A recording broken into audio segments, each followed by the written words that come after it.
He's on it, yeah. He wasn't on that email either. Oh, he wasn't? I don't think so. Let me, He's like a weird one because Billy Donahue was on it, and I don't think he was on the nominating No, committee. he's so not. Do you want me to He's send it to him? no. You don't have to. I'm just looking to see. Um, this is what I sent him: Patrick, Benham, Tierney, and Shar. It's him. Tierney. Yeah. Hey, everything okay? What? So Michelle Donahue's not. She's not on All it. right, and then he included Billy Donahue, but I won't include him. So that Right. was And everybody, R. right? Shar 51. Yep, You I got got him? it. Oh, okay. Yeah, Yep, that I- would be it. Okay. Yeah. Yeah. I'm not sure why he. I don't know. I put. I kind of pushed him along to send that out because I wanted it done yesterday, frankly. And 4-year term or full term candidate? this will be for a 4-year. For 4-year Yeah, term 4-year term. candidate for Board of Education.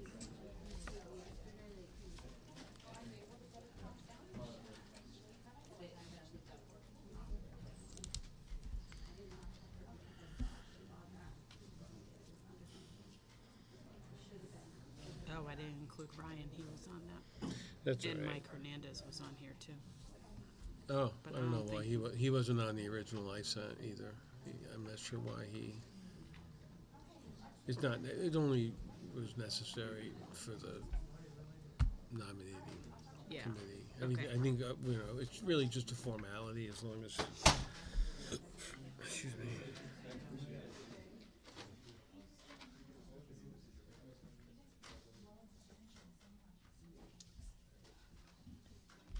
I'm not going to do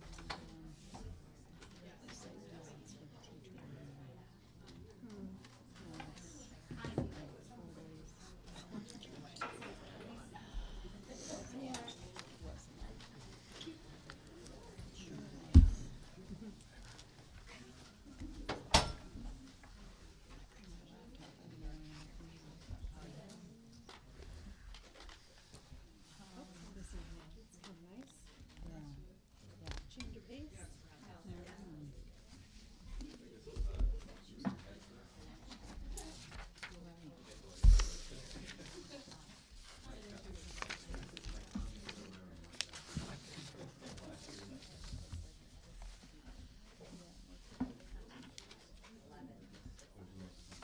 This guy came home from school today missing something.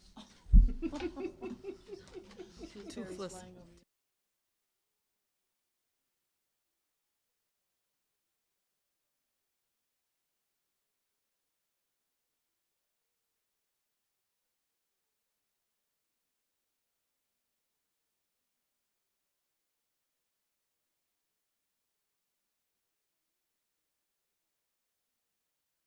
It was cute seeing him come home from school.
let me know when we're ready to go.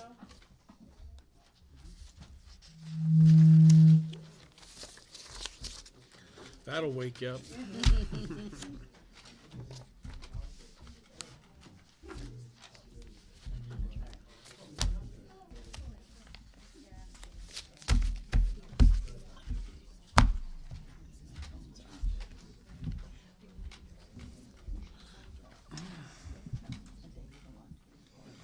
Make sure they can see your name.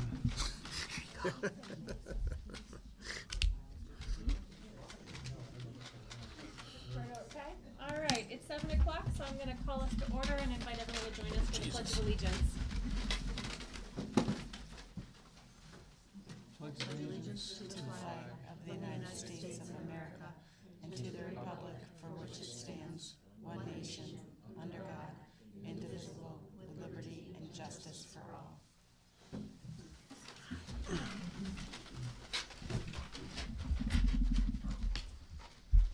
All right.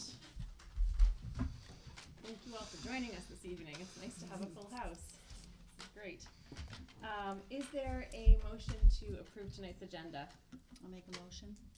Thank you, Meg. Is there a second? I'll second it. Thanks, Jim. Any further discussion? All in favor? Aye. All right. Approval of consent agenda. On the consent agenda this evening, we have the approval of our September 5th, 2023 Board of Education regular meeting minutes and approval of an out-of-state field trip from the Portland High School DECA group to Austin, Texas in November. Is there a motion to approve tonight's consent agenda? I'll make a motion. Thanks, Meg. Is there a second? I'll second. Thank you, Kim. Is there any further discussion? Oh, it sounds exciting. Curious with the field trip, is there an opportunity for fundraising for the students to get their costs? With your moms.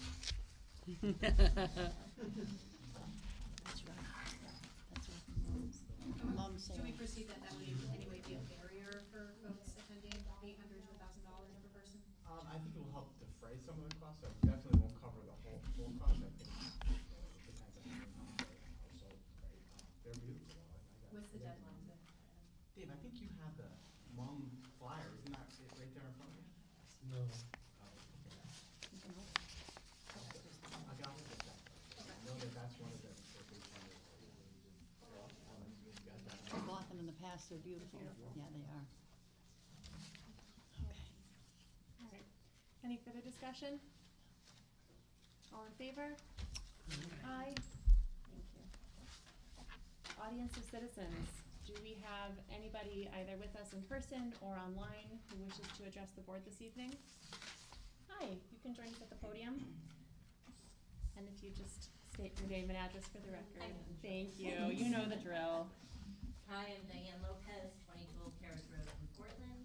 I'm here to talk on behalf, I was on the call a couple of weeks ago to talk about the Transition Academy, and I wanted to give everybody an update. Ted had a great open house last Thursday. It was well received. There was like 4 out of the 6 parents there. And he asked us to help where, we asked how we can help as parents going in. One of the areas for assistance is reaching out to the local businesses for jobs for the kids. And I put, over the weekend, a note out into the Portland community page. We got 2 really good tips, as well as good old Michael Pelton. So Mike is gonna help when he gets back from his honeymoon. We have an ice cream place in Middletown that reached out that are interested, as well as a gentleman who has a painting company in town. And then I reached out to a couple of teachers who taught my boy earlier in his years, and they live in Cromwell, so I reached out to the Cromwell community page, and I haven't gotten any tips on that yet, but I just did that yesterday. And I just want to thank in advance Dr. Britton for calling me yesterday to get some things squared away. So from a vocational training perspective, I think we're at least have a couple of, good leads. And hopefully when Mike comes back, Mike can really help push our local businesses to help these kids. We did have some concerns. The biggest concern still is transportation. But the room concerns are when we went there, all of us parents, we all got SOS signals on our phone. So you don't get cell service in the phone. And we think maybe it's because it's in the basement and it's the brownstone. So you have concrete and, stone all the way around you. Well, we had an issue last week with a student who got left with a para and they didn't get picked up at a business. And Ted couldn't leave the room due to an IEP of one of the students, and the para couldn't reach the classroom. And they ended up getting picked up about an hour later. They missed lunch. So the concern is there's a phone outside the room, but because of the kid's IEP, you can't leave the room, you can't leave a student in the room. Totally understand that. But what happens in case of an emergency? So the kid's blast phone is a few feet outside the door, but it only does outgoing, not incoming, or incoming, not outgoing. So there's a problem there. And there's also a problem with computer services. But Dr. Britton assured me that he's working that already. He heard about that, I think, last week, and that's being worked. So that's great news from that perspective. As far as transportation goes, I was on a high yesterday after I talked to Dr. Britton, and then today went back down to a low.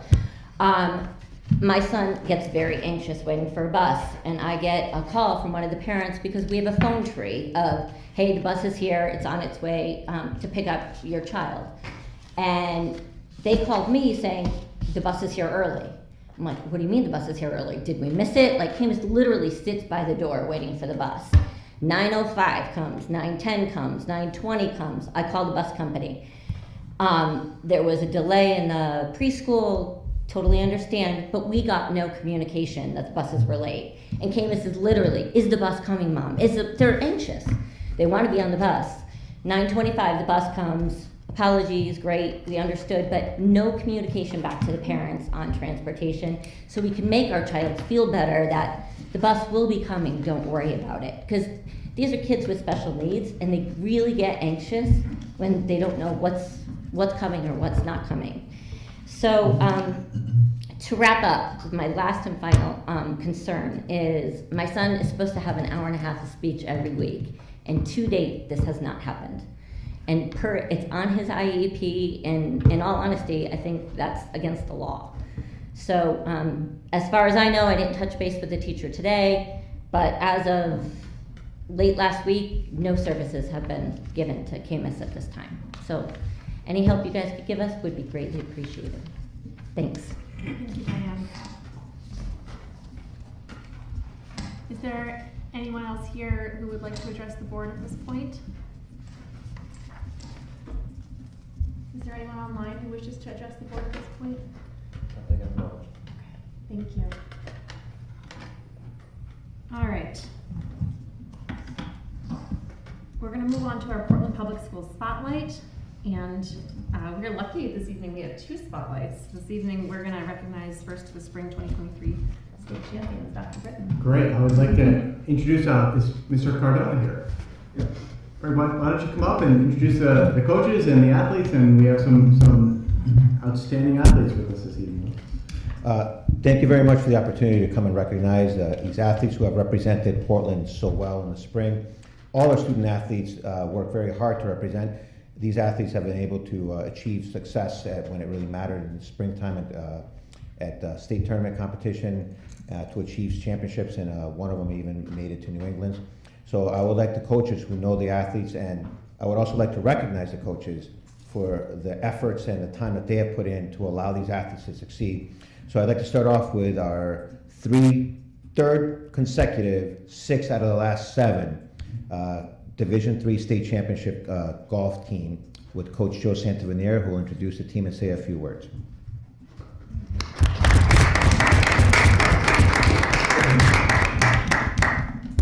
Good to see you all again. Thank you for having us here tonight, joined by Captains Luke Stennett and Quinn Lipinski. They've been captains for the last 2 seasons. So like Frank said, this year we captured our 3rd consecutive championship, our 6th championship in 7 years. So we also won 2016, 17, 18, 21, 22, and now 23. In the 92-year history of CIAC golf, we are the only program now to have three-peated multiple times. So that's pretty spectacular. done that in a 7-year span, so it's really amazing what we've accomplished. Coming to the season, we had high expectations, returning 6 of our top 7 golfers from last year. Not only did we expect to be the top team in Division III, which consists of most of the smaller schools in Connecticut, but we also had a goal of being the best team in all of Connecticut during the spring season. Our regular season included posting a nearly perfect record, 15-1, and also winning the prestigious Wildcat Invitational, which includes some of the top teams in all of the state. Additionally, during the course of the season, we were able to beat 7 of the top teams in the state of Connecticut. At the Shoreline Championship, we defeated second place Cromwell by 20 strokes, and then 2 weeks later, we defeated second place East Catholic by 17 strokes at the Division III State Championship. Luke Stennett won individual honors at both the Shoreline and State Tournament with an even par 71 at the Shoreline Championship and a 3 under par 68 at the State Championship. I taught him all that. I'm kidding. My favorite part of the State Championship, though, was there was a rules official, and we were like the second or third hole of the tournament, and he flagged me down, and I was a little bit concerned that maybe there was an issue. And the first thing he said to me was, "I think you guys are going to win by 20 strokes based on what I've seen in these 3 holes." But what was more important was he said, "I'm so impressed. You have perfect gentlemen on your team. The way they're carrying themselves with total class, and for him to pick up on that and just watching a handful of holes of golf just says something about the character of the kids on our team." So I appreciate that from them. Several individuals had outstanding seasons leading our team. This is the first year in the history of the school we have 3 all-state golfers, and then we also have 4 all-conference golfers. So Captain Luke Stennett was all-state and all-conference. Captain Quinn Lipinski was all-state and all-conference. Captain Joe Lamalfa was all-state and all-conference. And we also had Ben Fectu, who was all-conference. Gio DeSenza and Aiden Peterson also contributed quite a bit, and they were also both in the top 18 of the Shoreline Conference. So, and they'll both be back next year, so I'm excited for their seasons. And then Jonah LaValle also earned some varsity experience as a freshman. I just want to give a shout out to these 2 young men here. Both Luke and Quinn have had amazing summer seasons, both winning some very prestigious summer tournaments. Luke won the New England Junior Amateur Championship at Mount Washington Golf Club earlier this summer, posting a score over 3 days of 12 under par, beating some of the best players in all of New England.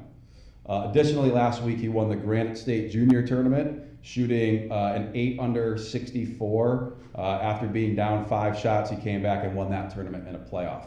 I've played in multiple scrambles, and we haven't shot 8 under as a full team, and he did that by himself on one day. And then Quinn also captured a Challenge Cup Junior Tournament earlier this summer at the Junior Amateur Invitational in Bellingham, Massachusetts, posting a score of 1 under par in a 2-day tournament. So I'm excited to have these 2 young men leading our younger players next year, not only with golf related, but just off the course stuff as well. So next year we return 5 of our top 7 golfers, and I'm hoping we'll be back here with a 4-peat, but they have a lot of work to do, so we'll see. Thank you for having us tonight. Good job.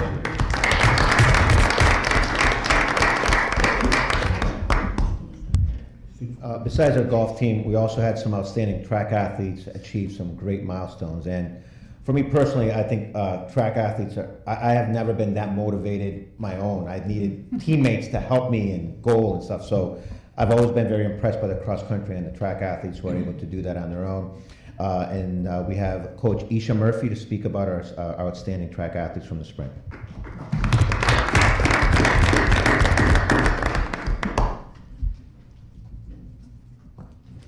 Dr. Britton, Board of Ed, thank you for this opportunity to come before you tonight and recognize not only some incredible athletes from this past spring, but indeed several of them hold school records, and that in itself means that they're some of the finest athletes ever in Portland school history.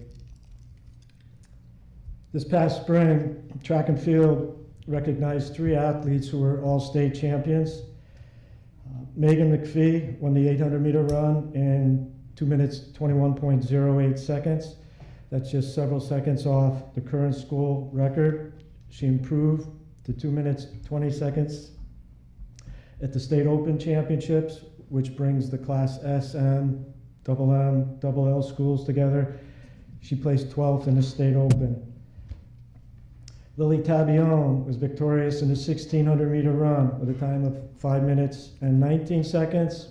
She also advanced to the State Open Championships, where she placed 14th with an improved time of 5 minutes and 16.83 seconds. As a result of her high place in the state meet, Lily also qualified for the State Open Championships, the best in Connecticut in the steeplechase, where she placed 4th. We have a third athlete that earned All-State this year, who couldn't be here tonight. Andrew Johnson earned All-State honors by winning the javelin. Not a favorite going into the state championship, but he had the best throw that day of 151 feet 4 inches. That qualified him for the State Open Championships. He improved to 160 feet 2 inches, and out of all the classes in Connecticut, combined classes, he was among the top 5 that day at the State Open, and very fortunate to represent Portland in the New England Championships. His 5th place at the State Open earned him a spot at Bangor, Maine, where he placed 14th out of all javelin throwers in New England. I would like to add that all these athletes represented Portland High School well, in pride and dignity, at the highest level of competitions in Connecticut. I have several of these students in class over the years, and I can also say that they are some of the finest academic achievers as well as athletic, and the balance between the two is no small task. Their performances are among some of the best efforts in Portland high school history. Lily holds 2 records in indoor track. Megan holds 1 school record in indoor track, and they are here as upcoming seniors. They'll have numerous opportunities to better those school records. Of note, Lily was 26th in the State Open Cross Country Championships last year. She just missed qualifying for the New England Championships, and she's very excited, along with Megan, to make a run for Portland at the New England Championships this year in Belfast, Maine. Having said that and recognized these athletes, I'd like to acknowledge a closing minute for what the Board of Ed, Dr. Britton, has done for us, the town of Portland, and in bringing together the funds to enhance, I call it an athletic complex. It's not just track, it's soccer. It's for the community to come up and enjoy the night sky, the night stars, the setting sun as you look to the west. I speak on behalf of former coaches, our current coaches that are here tonight, future coaches that we don't even know. More importantly, for the opportunity for these current athletes to compete on will be one of the finest track and field complexes, as well as soccer. I know there's other sports that use it throughout the year. We appreciate the time, energy, influence you've had to make this a priority this year. Thank you again. Megan is here tonight. Lily, congratulations, ladies. And Andrew has a class tonight, so we applaud him on his academics. Thank you, everybody.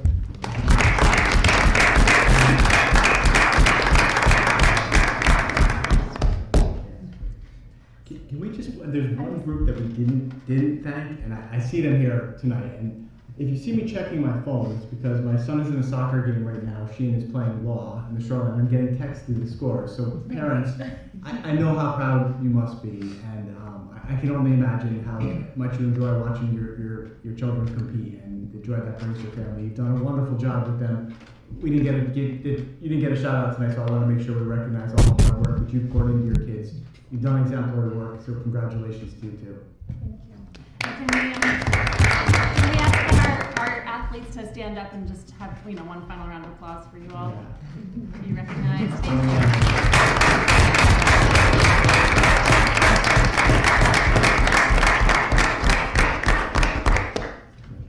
Thank you. Congratulations. Oh yes. Don't feel compelled to stay if you need to scoot out, but you're welcome to stay. Homework to do or sleep. That's right.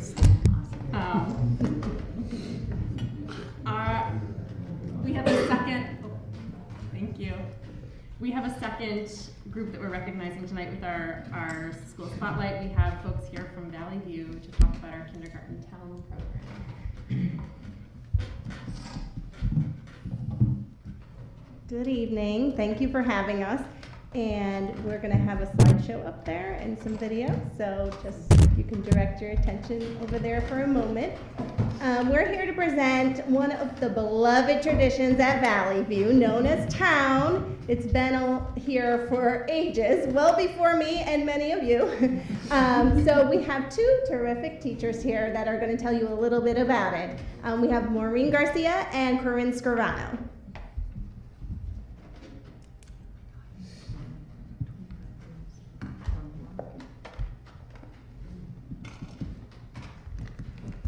Hi, so if you've had anyone go through Valley View School, you probably know a lot about town. It's the highlight, I think, of the year for many of our kindergarten students. We often hear our, at high school graduation, the kids go back and are still talking about town. It's unique to Portland, and it's really just very, very exciting. We're gonna have you go ahead and fast, yep. So our town kind of brings our social studies curriculum to life. The kids do go around. They're given about an hour each day, where before that, each of the classrooms actually create a business, and we advertise that business around the school. The kids make signs. You're gonna see them in the slideshow.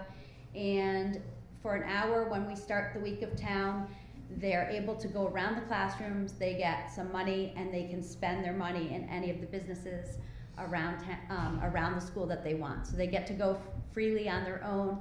We talk about budgeting their money, and that kind of thing. And they also spend one of their days working at their business, so that's part of it, so that they know that they have 2 days to shop, and then another day that they have to work. And if they do, if budgeting their money is too challenging for them and they run out, they have to come back and work. You know, that's just how it is. You run out of money, you have to work. We spend a lot of time talking about community helpers and different jobs in a community, different businesses in a community, and the children work with their classmates and their teacher to really build their business. So, you know, like as Maureen said, we're making signs, we're building props, we're getting everything ready. So Maureen does this great job with her vet that she does, and the kids will all bring in a stuffed animal, and they, you know, do all kinds of things with their stuffed animal. You know, they listen to their heartbeat, they get groomed. You know, I've been doing a dress up business where the kids come and they dress up and they get to walk around town in their outfit. You know, you'll see a class might do an art studio, another class might do a bowling alley or miniature golf, a plant store, yoga studio. So all kinds of just businesses like you'd see out in the community. So it's a really encompassing unit with our social studies curriculum. Yes, yep, a lot of fun. And I think we're going to see a video here. Great job. Great job, I love it. The cashier. Kite shop. Come to the, do you want kite shop? Does anyone? And usually they're out there saying, come to the kite shop, or come, you know, they're kind of trying to get people to come into their business. There is some sound on some of those. Yeah. And you can see more kids at work. So in the top photo there, you can see that's at the vet studio, or the vet office, and the kids that's where their cashier is. They're letting people in. As we said, every business is $1, and they've got their money bags, and they're going in to shop. They bring their animals from home, and it's just a time filled with a lot of excitement, for sure. And we do kind of incorporate all the areas of the curriculum into this unit. So we're not just talking about social studies and jobs.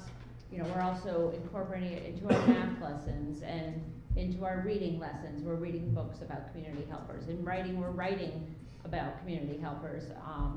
And we're talking about tools that the community helpers need. So, we're really just incorporating everything into this. Yep, here you can see more kids at the vet. You can keep kind of going through the slides. Those are some of their beautiful Yeah, outfits. yes, the dress up studio. It's so cute to see them walking around in school all dressed up. They're so happy to do that. And we had a post office this year from last year from one of the teachers. And so you can see some of their writing in that one too. Again, incorporating all those areas, taking care of their animals. And there you see a little bit more of, you know, how they were getting dressed up and carrying their money around, with their wallets. And it's just, they just have so much fun, and they don't even realize the learning that's happening. And it goes all into that play-based learning that you've probably been hearing so much about. It's just so important for our youngest kids to learn through play. This year you saw Mrs. Clemish there with her daughter. She had her daughter come, she's in preschool, come visit the town as well and have some fun. And there's one of our posters, so the kids all make signs to try to encourage you to come to their business. And one of the things we do at the end of when the town closes for the day is we count how much money we make each day, and we make a graph and we compare. Do we make more money Tuesday, or do we make more money Wednesday? Why do you think we made more money? You know, and you know, the workers are always tired and they can't believe how busy it was. You know, and they just feel like they need the next day off. Here's a video of us counting. Like,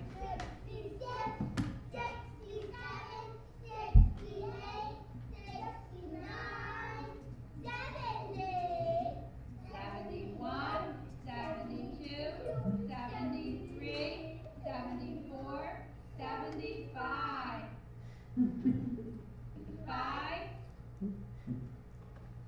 And here they are, they're giving their pets a bath at the vet and grooming area. There's an exercise studio. With the shop and the dress up, yep. And we had a construction zone as well. One of the classrooms turned into a construction zone. There's an art studio.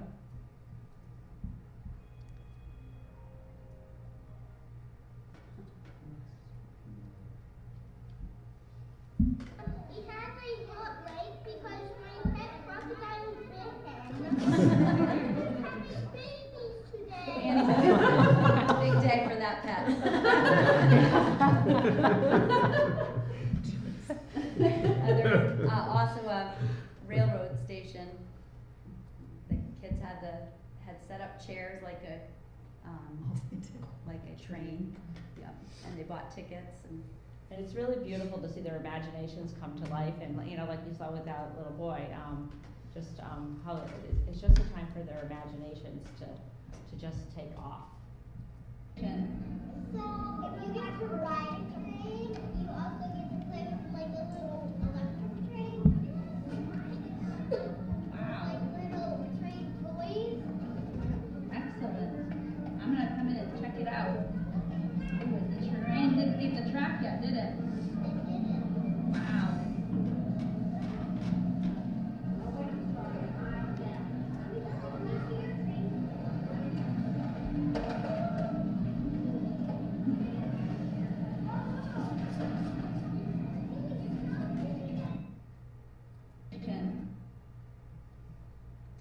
there was a camping camp shop too.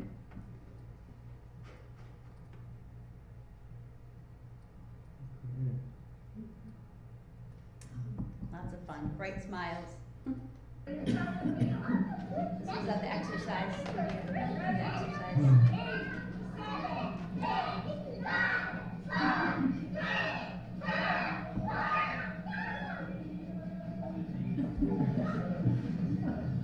That was one tired teacher at the end.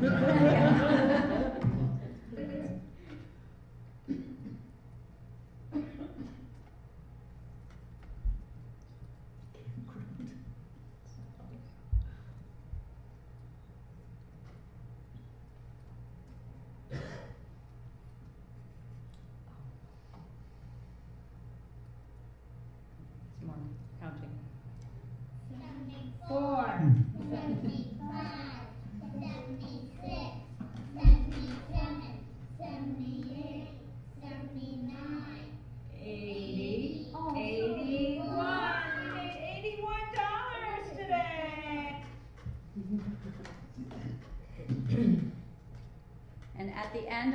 town, the kids get on the announcements and they say the town is closing, so that's what this video is. The town will be closing in 5 minutes. It's a pretty big deal for them to like be able to talk on the intercom. And that's a week that we tend to get a lot of parent help, which is much needed during that week, but and very much appreciated. Absolutely. Okay. When we do town in the spring, you're all invited to come and check it out. This is really absolutely pretty amazing. Love for you to see it. We have some parents who've always seen it, but it evolves and changes and just gets better and better every year. So. Yeah, thank you so much. This was really wonderful to hear about.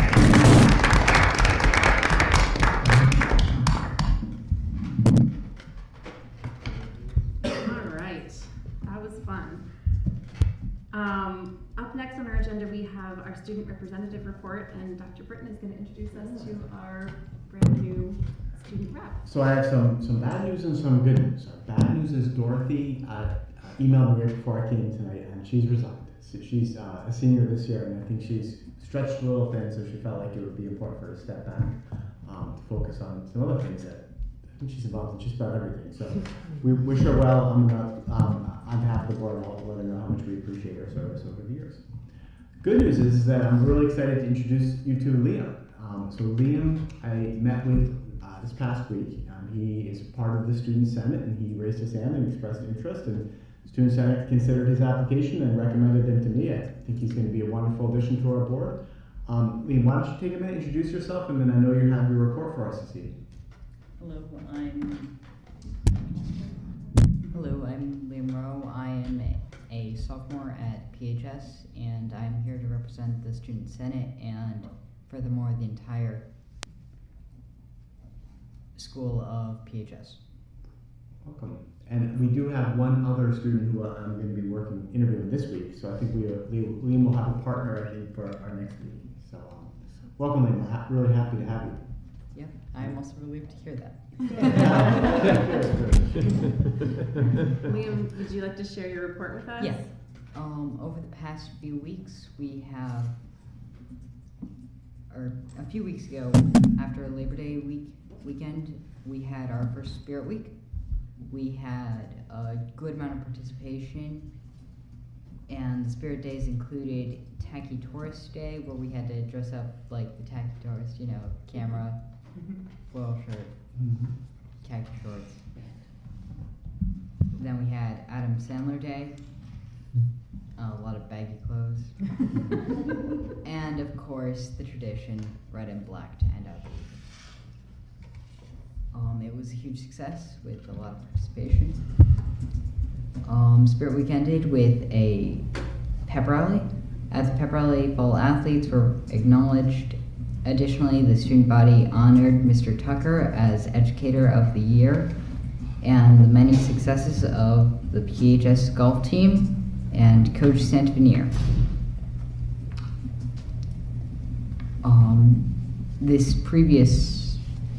Over the summer, Ms. Stotler, I believe, started the Student Senate started a Student Ambassador program where upperclassmen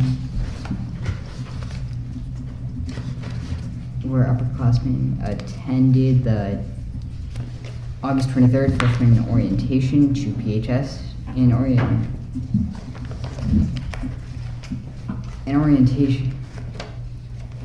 orientation, ambassadors worked with small groups of freshmen, around 1 to 3, for the day in Big Brother, Big Sister ambassador. The ambassadors worked with type of program. After the first 6-day cycle of the school year, student ambassadors and freshmen met again during a mentor session. This was an opportunity for the ambassadors and their assigned freshmen to talk about the first week of school, about how the first week of school went, any problems they had, getting lost, that kind of stuff. This was followed by a team building activity planned by Coach K. the plan is to continue these meetings for the school year, and for any new students to PHS to have a go-to student as at PHS. So basically, if a freshman is struggling, maybe whether that be finding their way around the school or academically, or just in general, they've sort of got this person in the upper grades that they're familiar with who they can talk to. Super. And the PHS band is preparing for the Big E this Friday. And we have had 2 new clubs started since the school year began. First we had Pearson, who started a self-improvement club, and myself, Aiden Burris, who is a fellow sophomore, and Maxim Conley, who's also a sophomore, started a Model UN led by Mr. Kenny, and we hope to bring attention to that this coming week and have our first meeting next Tuesday.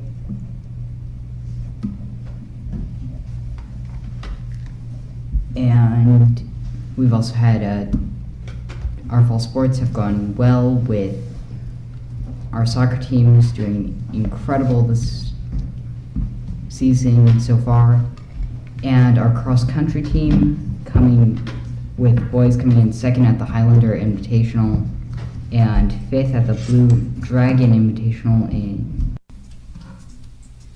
I believe, Middletown, and girls coming in third at the Highlander Invitational and seventh at the Blue Dragon Invitational. That is all I have. Thank you, William. Thank you. Welcome. Yeah, we're so glad you're joining us, and just want you to know, on behalf of the board, we're excited for your reports every at our meetings, but also you're welcome to sit and join us for the remainder of the meeting. And while you aren't a voting member of the board, we value your voice and your input. So if there are subjects you want to chime in on, you're welcome to speak up. Okay? Thank you. All right. Okay, we're going to move on to communications and updates. Dr. Britton, Superintendent's report. Okay. Few updates for you. First, in your packet, you do have a letter of resignation. Jillian McGinley, our speech and language pathologist, she notes in her letter here that she's going to accept a position with Yale New Haven Hospital in adult care. She was with us for a short time. She joined us about, I'd say, a quarter of the way through last year. Jillian also was a student here in Portland, and I'm really sorry to see her go. She did a great job while she was with us. We wish her all the best of luck. Fortunately, we still have her until October 13th, and we're going to do whatever we can to find another speech and language pathologist if anybody knows one or wants them, has any connections with speech and language pathologists in the community. Please direct them our way. As we all know, Portland's a great place to work, but they're hard to find. So it's going to cause a little stress for us, but we're going to do our best to fill that position as quickly as we can. I know a few. Good. Spread the word. Talk. All right, a few other updates for you. This past legislative session, you may remember or have heard that the General Assembly allocated some money to help paraprofessionals pay for out-of-pocket health care costs. So we did receive those funds, and this letter that I included in your packet was distributed to all of the paras in district who take health insurance for us, and those funds are being distributed to the paras before October 1st. So I just wanted to give you a heads up on that. I think it's wonderful. It's a sort of a one-time thing. I wish it were an annual thing. I think it's certainly something that is great, and we appreciate this year, and we'll see if the funding continues. These are obviously our local funds. These are state funds, but that we're doing whatever we can to help our paraprofessionals with out-of-pocket health care costs. I think all of us can certainly get behind that. So the funds have been received. We've notified the paraprofessionals who are receiving them. You can see the amounts that they're receiving, and those are going to be deposited into their HSA accounts on or before October 1st. So can we stop there and see if there are any questions about this program? Was it based on what, it's a percentage obviously, but can you give us an idea about what they were given in terms of the benefit? Yeah, it's on the other side. Single. Wow, substantial. Nice, good. Out of curiosity, do these funds have to be spent down by the end of the fiscal year or anything of that sort? No, those funds are there to be used, it's their own bank account, that's what the health savings account does. And we of course did notify them that these funds do count towards the tax exempt limits. So some folks may need to adjust how much they're having withheld or they're contributing so that they don't go over and find themselves in any hot water with the IRS, which is always a bad thing. Thanks. Nice. Okay. All right, so I kind of debated in my mind as to whether I wanted to share this with you tonight or wait till the next board meeting, but time is not on our side, so I wanted to get this information to you tonight. This is literally hot off the press. I mean, if you look at the letter including there's dated today, Stephanie, Bob, and I worked on this literally today. We received the grant application for the second round of HVAC grant funding, right? If you remember last year, I had approached the Board of Selectmen and asked for some additional funding to help us replace the air handling units on the roof, and that was round one of that grant application. Unfortunately, we didn't secure those funds. We were allocated them, but this is round two. So I have spoken with Ryan, and he certainly believes that this is worth bringing to the attention of the Board of Selectmen, and again, asking for consideration of this. I kind of lay out an initial idea about what we might need. So, if you remember from the Sightlines report and from the fire facility analysis, those two groups identified about $11 million worth of infrastructure work in total that needs to be done at the secondary school here. Charles, just to ask. There's no letter in the packet. It's in the drive. Got it, okay. It just didn't get printed. It didn't get printed out. I literally put it in there about a half hour before I came here tonight. Gotcha. I was gonna put it off until next week, but I figured I just want to open the conversation tonight about it. Sure, thanks. Only because time is not on our side again. The frustration I have with our friends at the state level is that they often send these things out and say, you have about 2 months to find millions of dollars, right? Which is incredibly complicated. So if I had put this off till our next board meeting, I just Is one labeled draft? One labeled draft. Yes, this is very much draft, and literally this is about, I'm not kidding you, how old? 3 hours old? 2 o'clock today, we just sat down and started doing this because that's how fast we have to work on it now if we're going to take advantage of this opportunity. The opportunity is that any local funds that we could find within the town of Portland, either through a combination of COVID relief funding that might be available on the town side. As you know, our COVID relief funding is now all earmarked. We don't have any left. Town fund balance or bonding. Right? If the town wanted to be aggressive and go out to a bond before December 31st, right? Any local funding that we could find an earmark for HVAC or heating related upgrades could apply to be matched up to 49.26%, about half of that. So if we were to find, in my dream world, $1,200,000, we could then apply to ask for $600,000 in reimbursement, right? Now, if we don't take advantage of this, all of those projects that would be paid for, and I guarantee will have to be paid for, in the future, either through capital improvements or through bonding measures, are going to be subject to zero state reimbursement. So this is an opportunity to secure 50% reimbursement for any funds that we put forward for those grant eligible items related to HVAC improvements. So let me stop there, and this should all sound familiar to you because we did this last year, right, with the round one. So just last week, we got this notification here, which is round 2 is out. We have to move lightning quick because the deadline for this grant is December 31st, right? So what I've included in I didn't bring you hard copies because I literally just put these in here at 3 o'clock today as we put this on here, is a draft letter that I would like to give to the first selectman, Ryan, along with a copy of the grant application, the identified HVAC improvements necessary that Sightlines told us are necessary, and the ones that Fryer told us are necessary. I've spoken with Ryan about this. His response to me was, yeah, it makes good business sense. We should at least have the conversation. Now, there's no guarantees, of course. We know how hard it would be to secure any funding at this point in the year. My frustration with these grant applications is the time to put these out is often the winter, and they give you a whole year, so you could potentially build it into your budget cycle. But I don't work at the state. I don't make the timelines. I just get frustrated by them. So let me stop there and see if there are any questions. I'm not really asking for a vote or anything. I'm just bringing this to you for awareness. And otherwise, if you had concerns or were to wave me off of this, I wouldn't really understand why. But we should have that conversation. Charles, can I ask quickly about because you mentioned in the letter the use of remaining municipal COVID relief funds, and I'm recalling that in the first round of the HVAC grant, that was not permissible to include your COVID funds as part of the matching cost. Has that been changed or clarified in this second round? We believe so.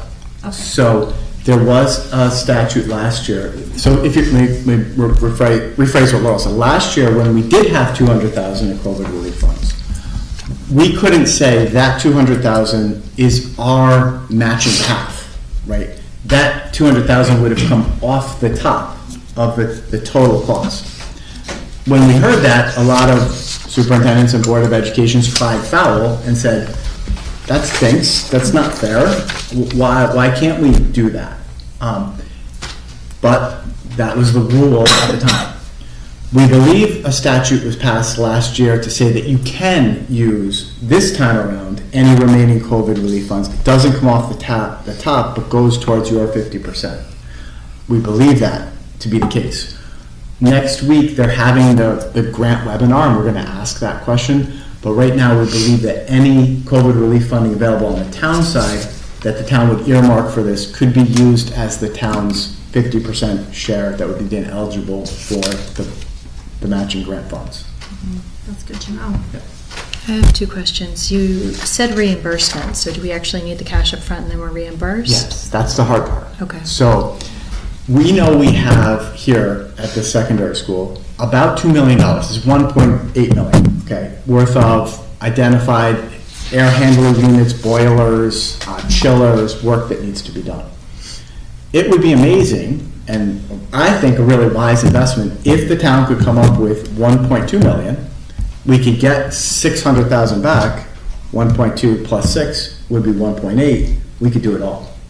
We could take a big bite out of the about 11 million. We could knock off 2 million with some state funding that otherwise, if we don't take advantage of this, it's going to be a local responsibility for the whole share. And then is there a cap or a limit on the grant award amount? We're not sure. We first thought it was 600,000, but as we read through this grant one more time, we realized that there may not be a limit. Okay. So, but again, we're going to find out more about that next week at the webinar. Okay. So I recall reading in the aftermath of the last grant round when there were a lot of districts like Portland that were very frustrated because the timeline was too quick, the information was a little bit confusing, it was hard to access the grant opportunity, right? I remember reading in the aftermath that oh gosh, where are my words?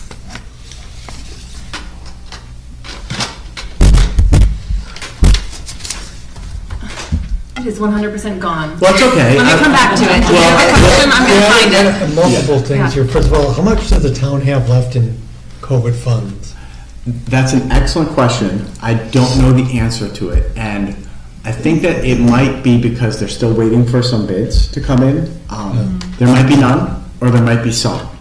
So Ryan even now is unsure of that. A lot of the funds have been earmarked for sewer and fire trucks and other things that are still being worked out. Hasn't been spent yet, and I'm not sure if they know exactly what the bids coming back are at this point. So when I spoke with Ryan about this, he said, sure, we should have the conversation, Charles. I can't commit. I don't know how much there's COVID relief funding left, and I'm not sure if the Board of Selectmen would be interested in using any town fund balance or in a very aggressive, assertive way, if there would be any push towards a bonding referendum really quickly before December 31st to potentially get the authorization to borrow the money, which some towns are doing. So it's a big ask, it's a long shot, but it's, right? I mean, it's a long shot, but it's a shot worth taking. Yeah. Well, we went through this before. Yes. And I remember the discussion, correct me if I'm wrong, is we threw a big number at them and they got scared. And then we came back and amongst ourselves said, well, why don't we piece it out and say, hey, we need 8 handlers, maybe we can get 4, and they'll bite at that, and we can chip away at the problem rather than try to solve the whole thing in 1 year. That's exactly right. And if you read the letter, I didn't read it. Yeah, in the letter I say that in a perfect world it would be 1.2 million, matched up with 600,000, which would give us 1.8 million. We could do it all. I'll take 200,000 matched up with 100,000. Right. I'll take 100,000 matched up with 50,000. I'll take 50,000 matched up with 25,000. It's just about really how many air handlers we can replace. Because one of the things that Perfect Temp and Bob in their due diligence did is they said, instead of replacing the entire 2-piping plumbing thing, just replace the air handling units with dehumidification systems, so we don't have to have, literally, if you walk around the building right now, you'll see all the dehumidifiers running to keep the air dry. We don't have to do the 2-pipe system. We have 17 air handling units. By replacing those with more efficient models that dry the air before pushing it out, we could accomplish the goals. And that doesn't have to all be done at once. You can do 1, you can do 2, you can do any number up to 17. Obviously, the big ask is to do them all. At the $1.2 million level, we're doing them all, and the boilers, and the chillers. Right. Right, so. And crossing those off the list of things that we need to accomplish in the future. Right. Yeah. So ask for the moon, and maybe we'll end up with something short of that. But I would make sure we give them the something short of that, because if they see one big number and it's a no, we get nothing. Yeah. My ask in the letter is to let me have an audience with the Board of Selectmen, and I will explain it. You know, the dream is 1.2 million, matched up with 600,000 from the state, and we knock it all off. But I'll take anything you're willing to give. Right. And that's if 600,000 is the cap, otherwise. Maybe higher. Yeah, there wasn't a cap last time. So I remembered my question. Oh, sorry. No, go ahead. So I don't forget it again. I wrote it down this time. My memory from last time is that the majority of the districts who applied who did not receive the grant were rejected based on like technicality in their application. Something wasn't quite right in the application. But it seemed like if your application was correct and you had a project that was, you know, within their guidelines for HVAC improvements, that folks, you know, districts were receiving these funds. So I guess my question for you is, do we have a sense, or can we get a sense on this meeting that you're attending next week, that if we applied with a project that's, you know, like well within their guidelines, that we would be receiving these funds? Because it's a big rigmarole to go through between now and December 31st. Huge. It's a commitment of your time, Stephanie's time, Bob's time, and putting this large ask on the Board of Selectmen. I just want to have a sense that if we jump through all these hoops, that we would be successful. We will ask. Doesn't hurt to ask. Can't hurt to ask. No, that's true. I mean, I think all of this is, we're asking the questions, we're raising awareness, but you're right, it's a ton of work, and it's only until December, like we have from now until December 31st to find a big chunk of money, write an ed specs report for this, write the grant, get all of the supporting documents, the minutes from the board, the resolutions that are passed. It's a lot, but we're gonna do it if we can. If it helps secure us the funding we need to do the things we need to do, I think it's what we have to do. Like this is a gift horse, right? I mean, we shouldn't. Right. Just another question, was there any caveat to, and I think in last year's application, if we had received some kind of funding within a 10-year period, we were not able to ask for that funding for a particular school. Do you remember that was one? Was another Was it the 20-year look back or whatever? I think Brownstone of when we bonded the high school, but I think we fell within. I think we're past. I think we're past it now as well. So the extra year made a difference. But that, I just wondered if they had thrown that back in as another hurdle that you have to jump over. Right.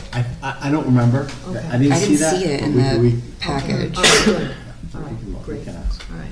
Yeah, go- I will go say for it. from talking to my business manager group, a lot of the districts that were funded, because it was probably even shorter time last year than this year. It was like 3 A lot weeks. of the districts that were funded were projects, because it's also a reimbursement grant.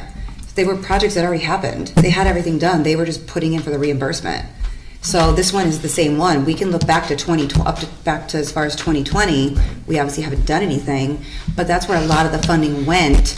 I know of at least 3 districts that it wasn't new projects that they had to go through the bond. It was stuff they already did, and they got reimbursement for it. So we have to remember that it's also a piece of that as well. Good. Haven't we replaced a couple units though in the last couple of years? One, right? I don't know if they were the dehumidification ones though. Yeah. I don't know if they were I the think right just because ones at the it's time. right? Yeah, it wasn't, I think you're right. It was one of the smaller ones and it didn't have the dehumidification part to it. And it can't be any kind of repair and maintenance, anything that you need to fund throughout your regular budget. So it would be any kind of replacement, really. And yeah, I think I asked Bob that, and they weren't the right ones that we need. Definitely do it. Yeah. So you're comfortable with me at least raising? I think you gotta make the ask. Yeah, make the ask. You know, you gotta make the ask and see where it goes. Nothing ventured, nothing gained, right? Right, yeah, I mean, it's, But it is a long shot. I agree. Well, and thank you, and Stephanie and Bob, for your willingness to do this work and put in the effort to at least find out whether it's a possibility, because I know it's a big lift. Yep, I'll keep you posted then. All right. A couple other quick ones then, and I appreciate your feedback on that, and I do apologize for the lack of timeliness on it, but this is the what we deal with.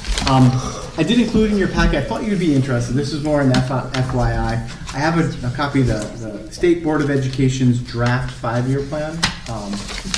Again, I think their strategic priorities are pretty good. I mean, you'll certainly see a lot of their priorities, like around curriculum and science of reading and dual credit programs and career pathways, match right up with what you're going to see tonight with our goals and initiatives. So I thought you might be interested in that. That's more of an FYI kind of thing. We'll keep an eye on that. Eric's report, I just want to point out 2 things in that report, and I want to give Eric a shout out for them. The first is we attended our first master class for the science of reading. Really want to thank Eric for getting us into that. It was outstanding. I really enjoyed it. So Eric, Jessica, Ryan, and our reading specialist and our team went and was at the Marriott or something in Cromwell. It was great. I really enjoyed it. It was a wonderful day. The speaker was outstanding. Our affinity group is us, Groton and Woodbridge, so we have a nice group of colleagues to work with. I found the keynote speaker interesting. I have a lot of questions. There's a lot to unpack as we adopt a new literacy program, but I thank Eric for helping lead us into this and pushing us to join this class. I think it was a really smart move, and I enjoyed the day with my colleagues here, and I thought it was a great experience, and I'm looking forward to our next upcoming classes. Also, Eric mentions that as a function of his hard work, he secured us some additional funding for Chromebooks. Right? Remember the connectivity grant? So we have another, Stephanie, how much? 75,000? No, 39,000. 39,000 for Chromebooks. 120 Chromebooks. 120 Chromebooks. And Eric, thank you for pursuing every funding opportunity we get. You know, we always need more, but this is great that we can secure that funding, and we're going to move forward with, what does that replace, 8% or so of our fleet? I forgot about it, and then I got the email. I was like, oh, I forgot about these. Send us some money, right? So, good news. Thank you, Eric. Those are both in his report, but I wanted to, give him a shout out, and Jessica and Ryan a shout out for those activities. I think they're good. Got us pointed in a really positive direction. Finally, just to let you know, I did speak with Ryan tonight. We are going to provide the pickleball on 2 of our courts out here. So, Buildings and Grounds Committee talked about it. We can have a movable net, and then it's just a matter of putting the lines down. It's something that many towns are doing, so you have both tennis and pickleball on your courts. So Ryan is going forward with this. It's going to be Parks and Rec. I think it's great, but I wanted to keep you posted that. I think it's great. For any pickleball fans, or if you want to give it a shot, you'll be able to play pickleball up here in the lights. Popular. It is. It's a lot of fun. It's really a good game. So pickleball is happening. And, And then the last thing, I know Dave is our board representative to the Municipal Building Studies Committee, right? That's the, and thank you for doing that. We will be following that work very closely and hoping it moves very quickly as we work towards what we all know is this June 30th deadline for us to submit a grant. I continue to work on the ed specs plan. I think I'll have those to share with you sometime in the October timeframe. And Laurel and I met yesterday with a gentleman named Michael and Seamus from Great Blue, which is a research company that at the last Board of Selectmen meeting, they allocated funding to hire this company to come in and canvass Portland and get feedback on all of these things that we've been talking about. Well, I don't want to speak for you, but I enjoyed the conversation. I like the way they have it set up. There's a big education component to the survey, so people, as they give feedback, can give it an informed feedback. But essentially, it's now going to be a postcard that everybody in town is going to get in their mail with a URL barcode thing that QR code. Thank you. That you can scan and learn about what we're up to and give feedback on it. Did you want to add anything to that? Yeah, only that a postcard will be going to every household with registered voters, but in addition, the QR code will be open so that we can have it posted on the town website, on the school's website, we can share it on social media, and people will be able to respond and share it. You do realize there's a lot of older people in town that don't have access to that. There's also a phone number you can call. Okay. So there's both a QR code and anybody who may not be as tech savvy, there's a 1-800 number you can call and provide feedback to. Although when we asked Michael about that, he did share with us that in his experience and their experience as a firm, that they've been surprised, that we would be surprised to see just how tech savvy senior populations are in communities, and that some of the highest rates of responses they get are from seniors. I know there's a handful, because those are the first ones that usually say, I'm not going to support this because I don't want to pay more taxes, because they don't understand. Right. That's what my concern is. So the phone number is only to give feedback, that's not to get the information. I think that they offered paper copies as well. Like the information will be available for folks if they don't feel comfortable doing it online. There will be other options. I don't think that he detailed exactly how that would work, but we did express that concern. He said it was not a problem to be able to offer other ways of taking it. Yeah, their goal is to get feedback from as many people as possible, and you know, they're the professionals. I do trust them. They've done this in other towns. I think that they're going to do a pretty comprehensive canvas. The thing is, this is happening very quickly, right? So I think you should be getting those in your mailboxes likely sometime before Thanksgiving. And I think we're hearing something around January at the latest, where I'm imagining a joint Board of Education, Board of Selectmen meeting for Great Blue to come in and share their findings with us.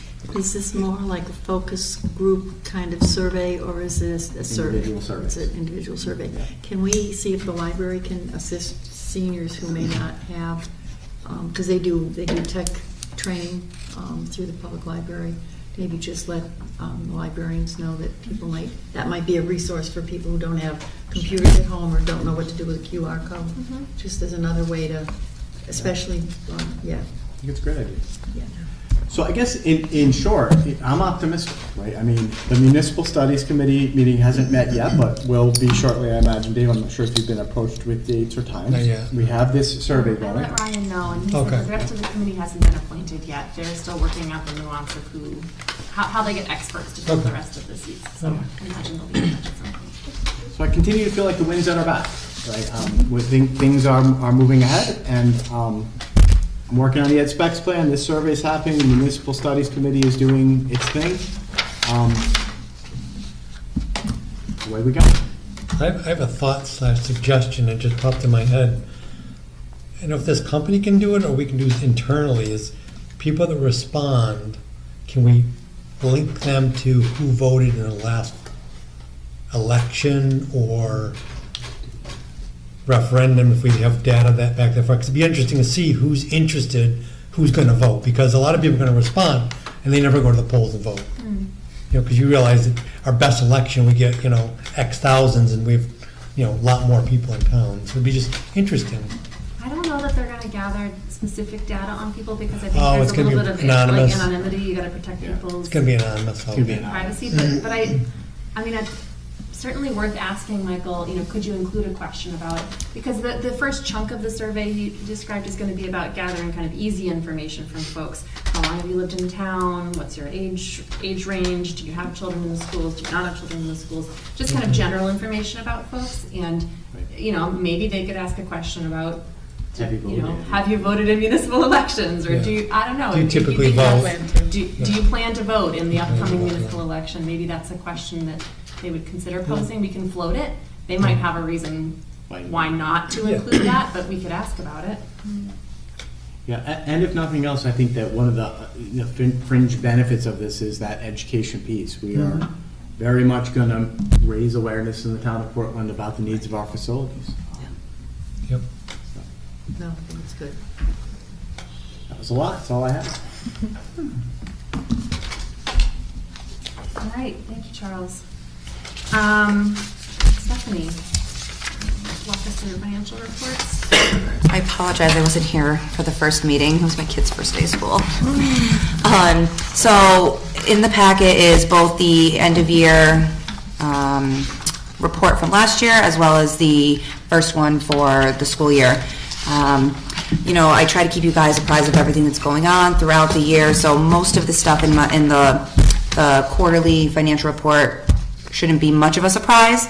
But if there's anything that sticks out to you or you want me to touch upon more, I'd be happy to. I put notes on things where I think maybe you would ask, but we ended the year solid, spent every last penny that we had. This is probably the first year since I've been here that's happened.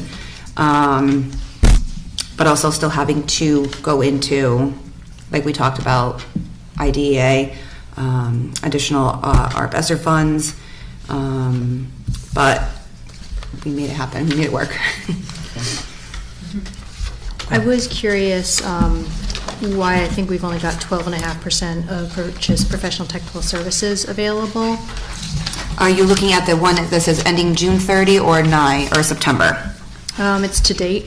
Okay, so we're first look at the June one. So I'm just doing the end of year financial report for the 22-23 school year. Right. So that'll be the one that says June 30, 2023.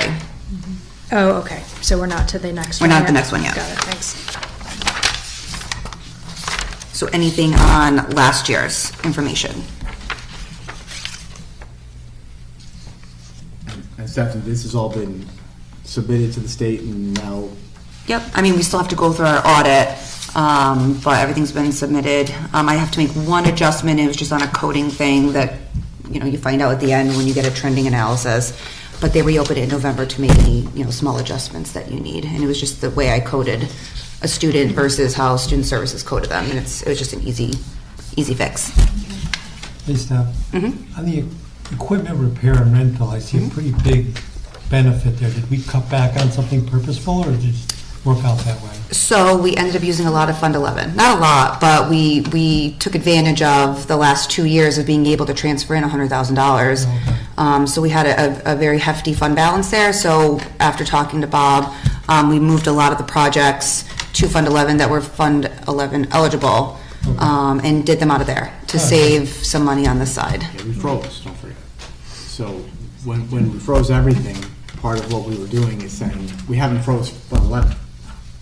So we were leaning into that to take care of some much needed work. Yeah, where I was going was we're putting off something we're still gonna have to do.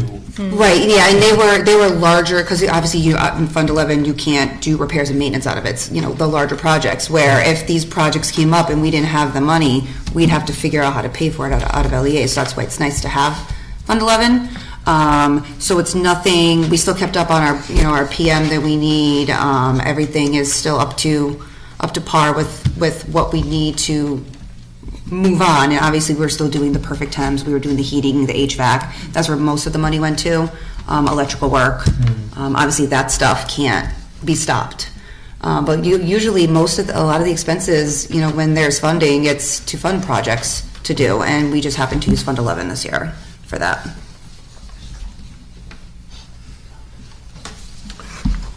For the, I'm sorry, we're still looking at last. Fourth quarter, full yep. year. Oh, no, we're in the fourth quarter now?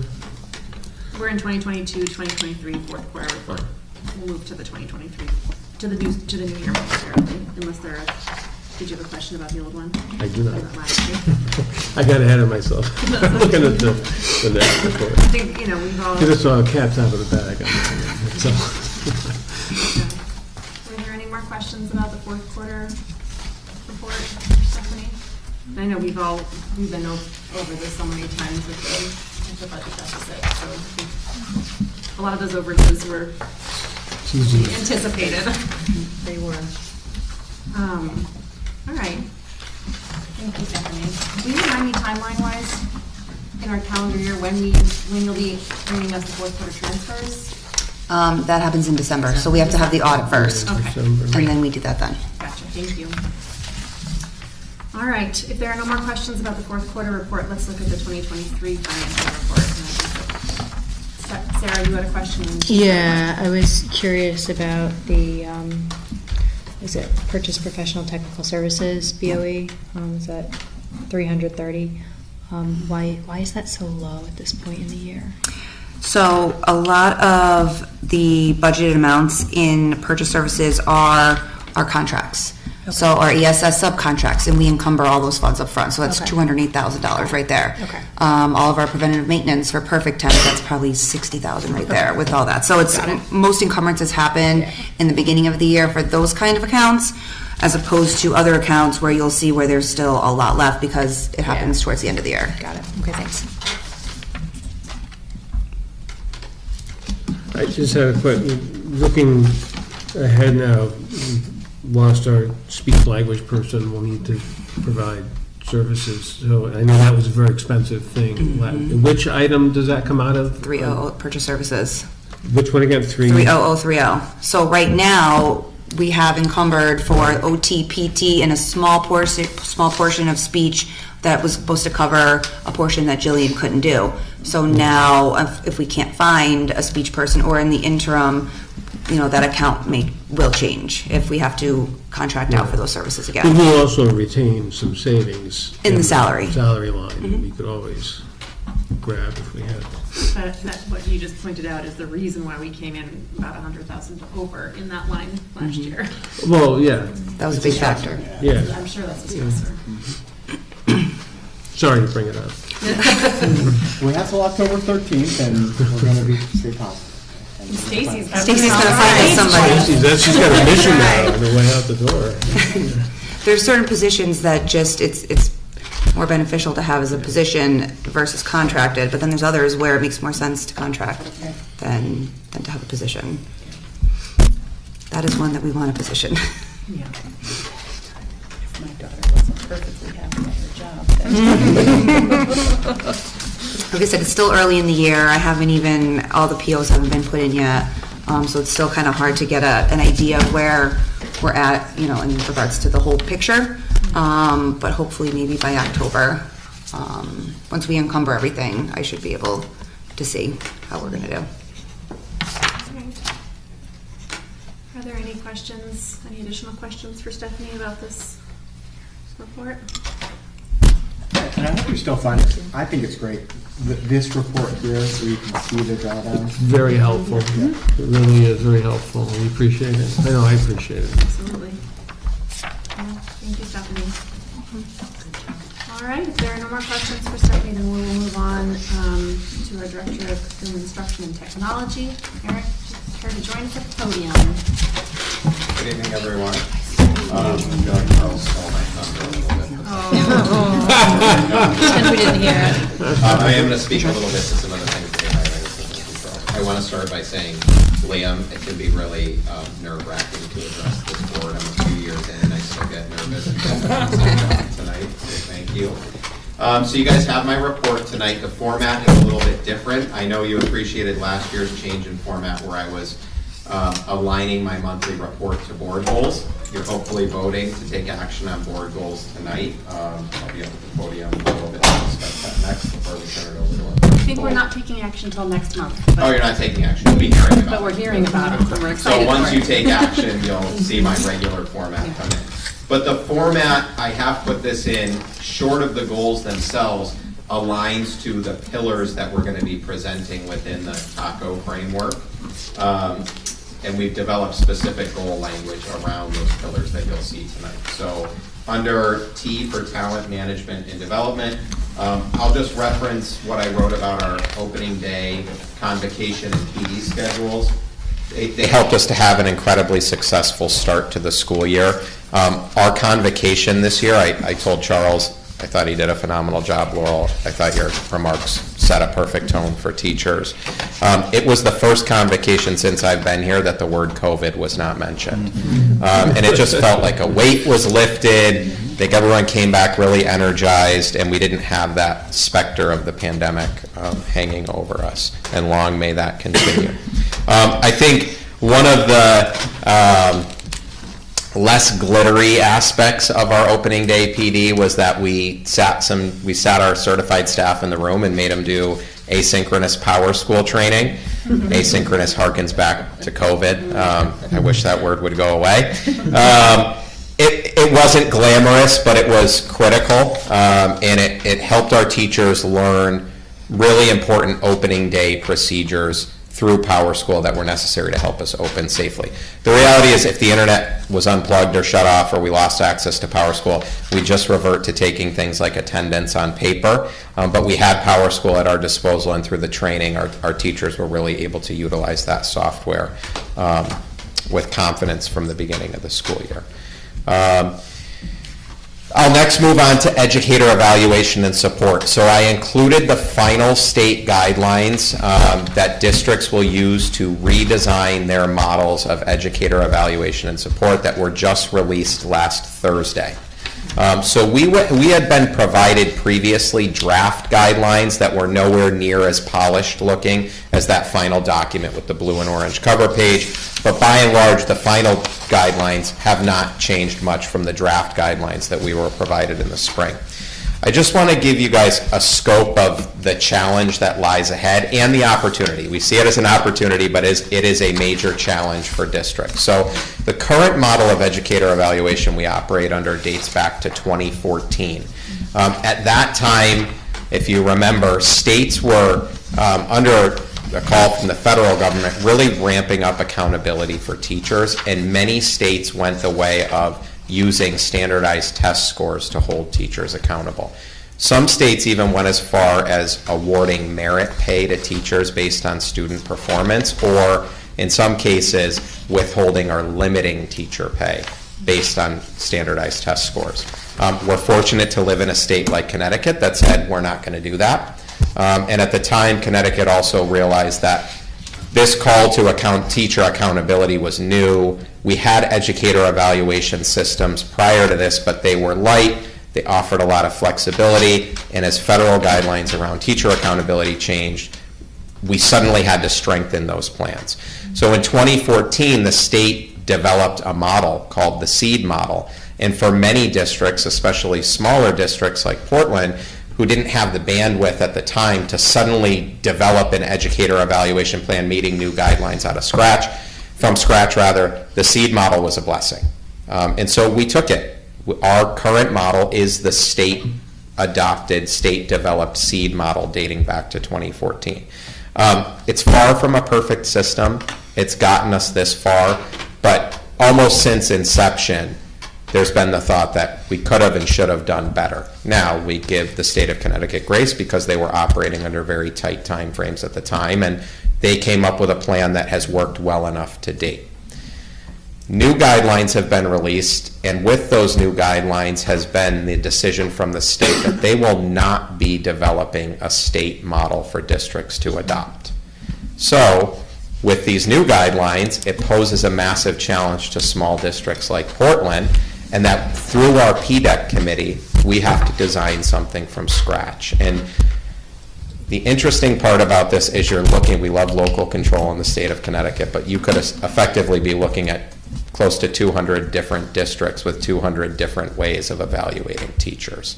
And so standardization in that process is difficult. The state has said they're not necessarily going to review plans closely.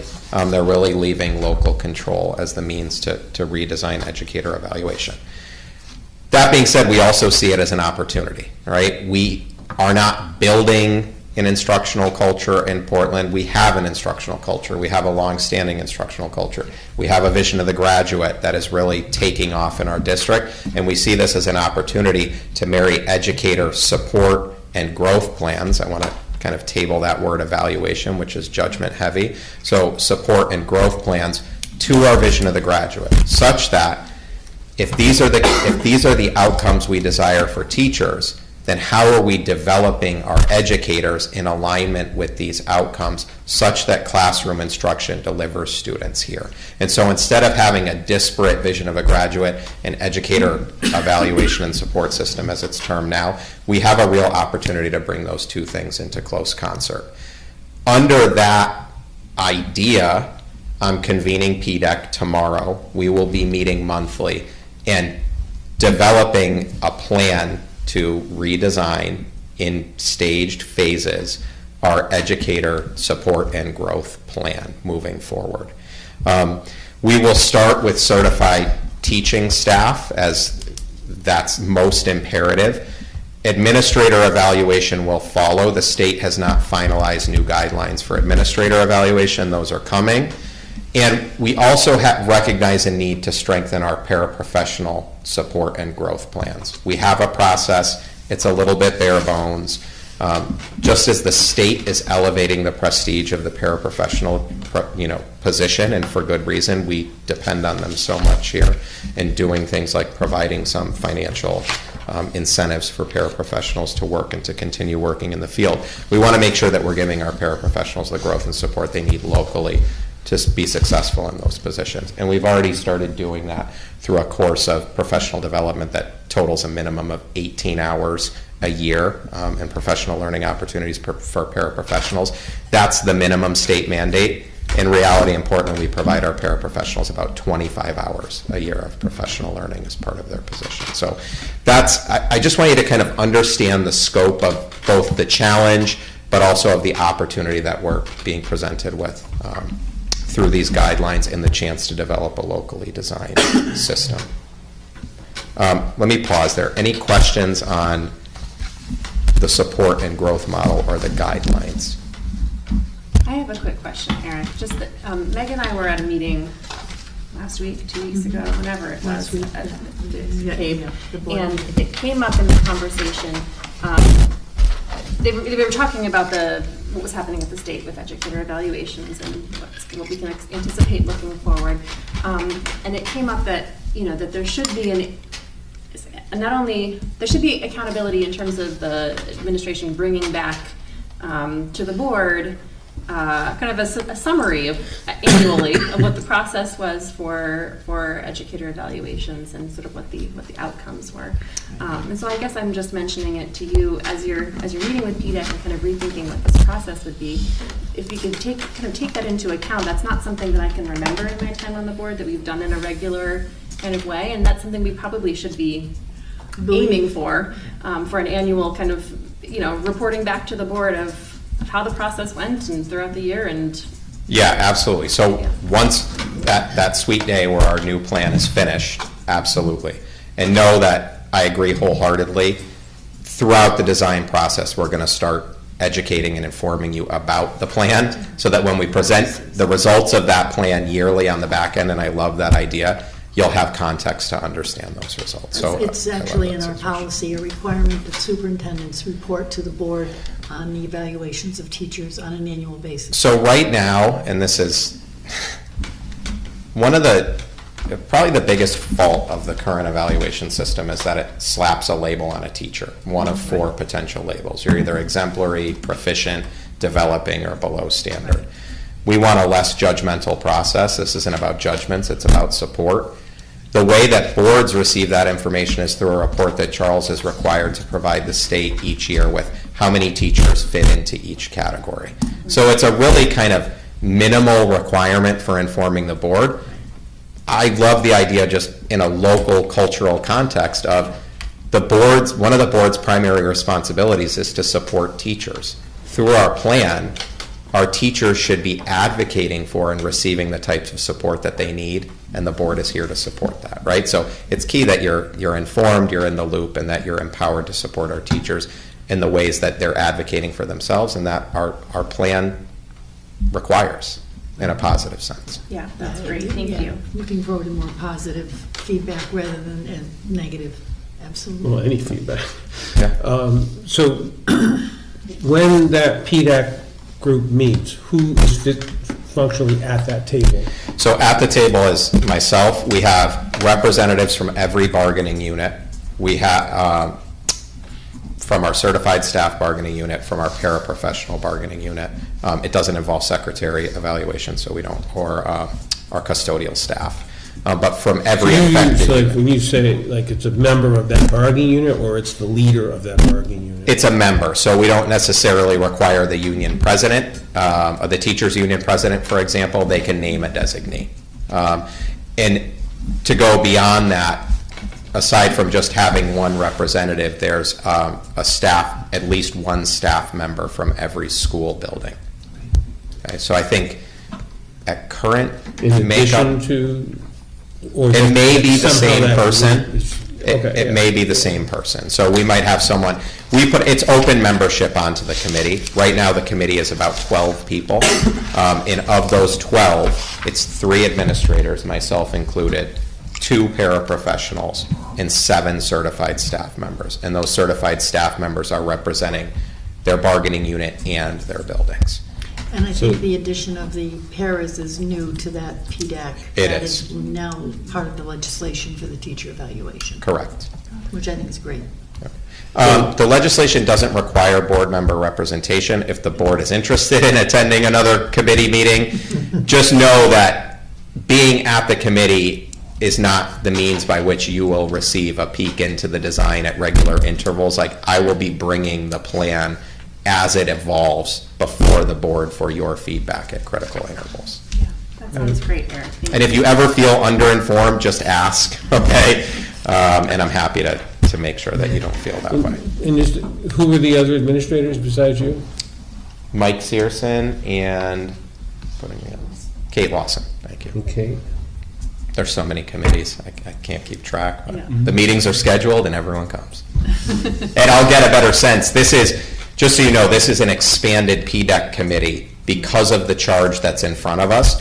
Our PDEC committee, because we've been operating under an established plan, we've typically been having one meeting in the spring to approve any changes and one meeting in the fall to review the year behind us. We're now meeting every month with an expanded committee because of the work in front of us. I don't want to get too far off track, but it makes me wonder why Personnel Committee wouldn't be involved at some level, seeing how it's formatted on the administrators and the union members coming up with a new plan to evaluate teacher performance and, well, certified and non-certified. Eric, why don't we check tomorrow? PDEC committee is one of the committees that we're required to have per state statute. Right. And they list on that committee who has to be on it. Right. I'm gonna double check, but I don't believe that one of the required people on that committee is a board member. It is not. It's within the PDEC guidelines, which go back at this point to 2012, even before the advent of the current model. They list additional recommended members, and they say a Board of Ed member, a community member, a parent, but as far as requirements. But Well, to your I point, wasn't suggesting that a board member go to their meeting. I don't want to get too far down that road, because that's not where I was headed. What I'm saying is, why wouldn't the plan that Eric brings come to the Personnel Committee? I think it should. It will. Versus just to the full board. I mean, I don't know, do you remember how you did it in 2012? Because this plan is... I didn't exist on this board. You didn't? You guys were all new, right? Let me clarify. Before, just like anything under my purview that comes to the board. That's why it really interests me, because it's a huge undertaking. It will go before the Personnel Committee, before it comes to the board for action. It doesn't have to be board approved. No, I'm not suggesting, but yeah, I mean, we were adjusting it and seeing it, and it's not something just being done to us, it's being done with our involvement in our, and it's about collaboration, which is really a theme for tonight, based on where we're headed with the improvement plans and whatnot. It's how we collaborate. I agree. I agree, Yeah. totally, 100%. I think it makes sense for there to be some reporting back Yeah. regularly to the personnel committee. That's perfect. I have a quick question about the PDEC. Oh, sorry, was there another? Yeah, Liam had a hand up. Will the vision of the graduate play a big role in your evaluation? So as it stands right now, yes, that's my idea. I'm going to bring that idea to the PDEC committee. It's not my idea out of thin air. I've looked at other districts who have developed a definition of high quality instruction, for example, that matches their vision of the graduate. Ultimately, your definition of high quality instruction should match your vision of the graduate, and that's how you should be developing teachers towards your definition of high quality instruction. So to answer your question, yes, the vision of the graduate, this is not a thing we do. This is the lighthouse, the guidepost for everything we do. So great question, Liam, absolutely. That was a perfect kind of segue, because my question was, and you said you were looking at other districts. My question is there a collaboration happening? And you said there's 200 different models of this being created. Is there an attempt right now to collaborate with other districts, or to hear if other districts have expertise or have already started developing stuff that we could? There is. So a couple things. On Friday of this week, I will be going to Derby Fieldhouse, which is connected to Derby. They have a field house at Derby High School. And that's a collaborative session led through partners in educational leadership around your vision for a redesigned educator evaluation and support program, as they're still calling it. The state is also providing training about PDEC committees, kind of revamping your PDEC committees and gearing up for redesign. To date, the only 2 training dates were August 8th and 9th. Unfortunately, I was out of state. I'm checking email every day for when the next training dates will be released. And when the guidelines came out on Thursday, in that memo it said, training dates will be released soon. So it can't be soon enough, but yes. Great. Absolutely.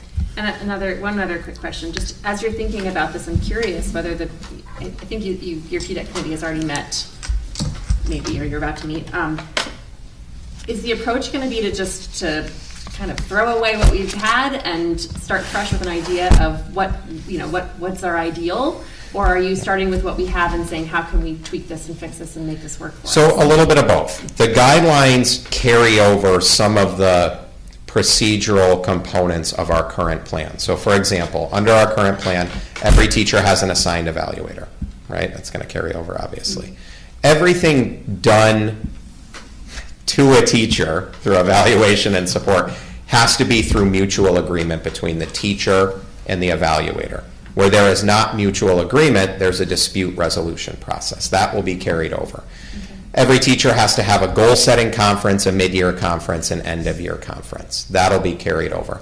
There has to be a defined cyclical schedule that involves classroom observations. That will be carried over. I think what we have an opportunity to change is we adopted the Common Core of Teaching rubric, which defines effective instruction in very broad, holistic terms. Anytime you have something that's very broad and holistic, I'm actually going to connect this to the discussion about board goals past versus board goals, hopefully future. It's hard to pull that down into a very localized context, right? So I think what a major charge for PDEC will be, what do we consider effective instruction in Portland? Now, when we answer that question, the guideline says we can't just make that up. We have to attach our ideas to nationally recognized standards of effective teaching. And the state provides several sets of standards that they recommend a district lean upon for alignment.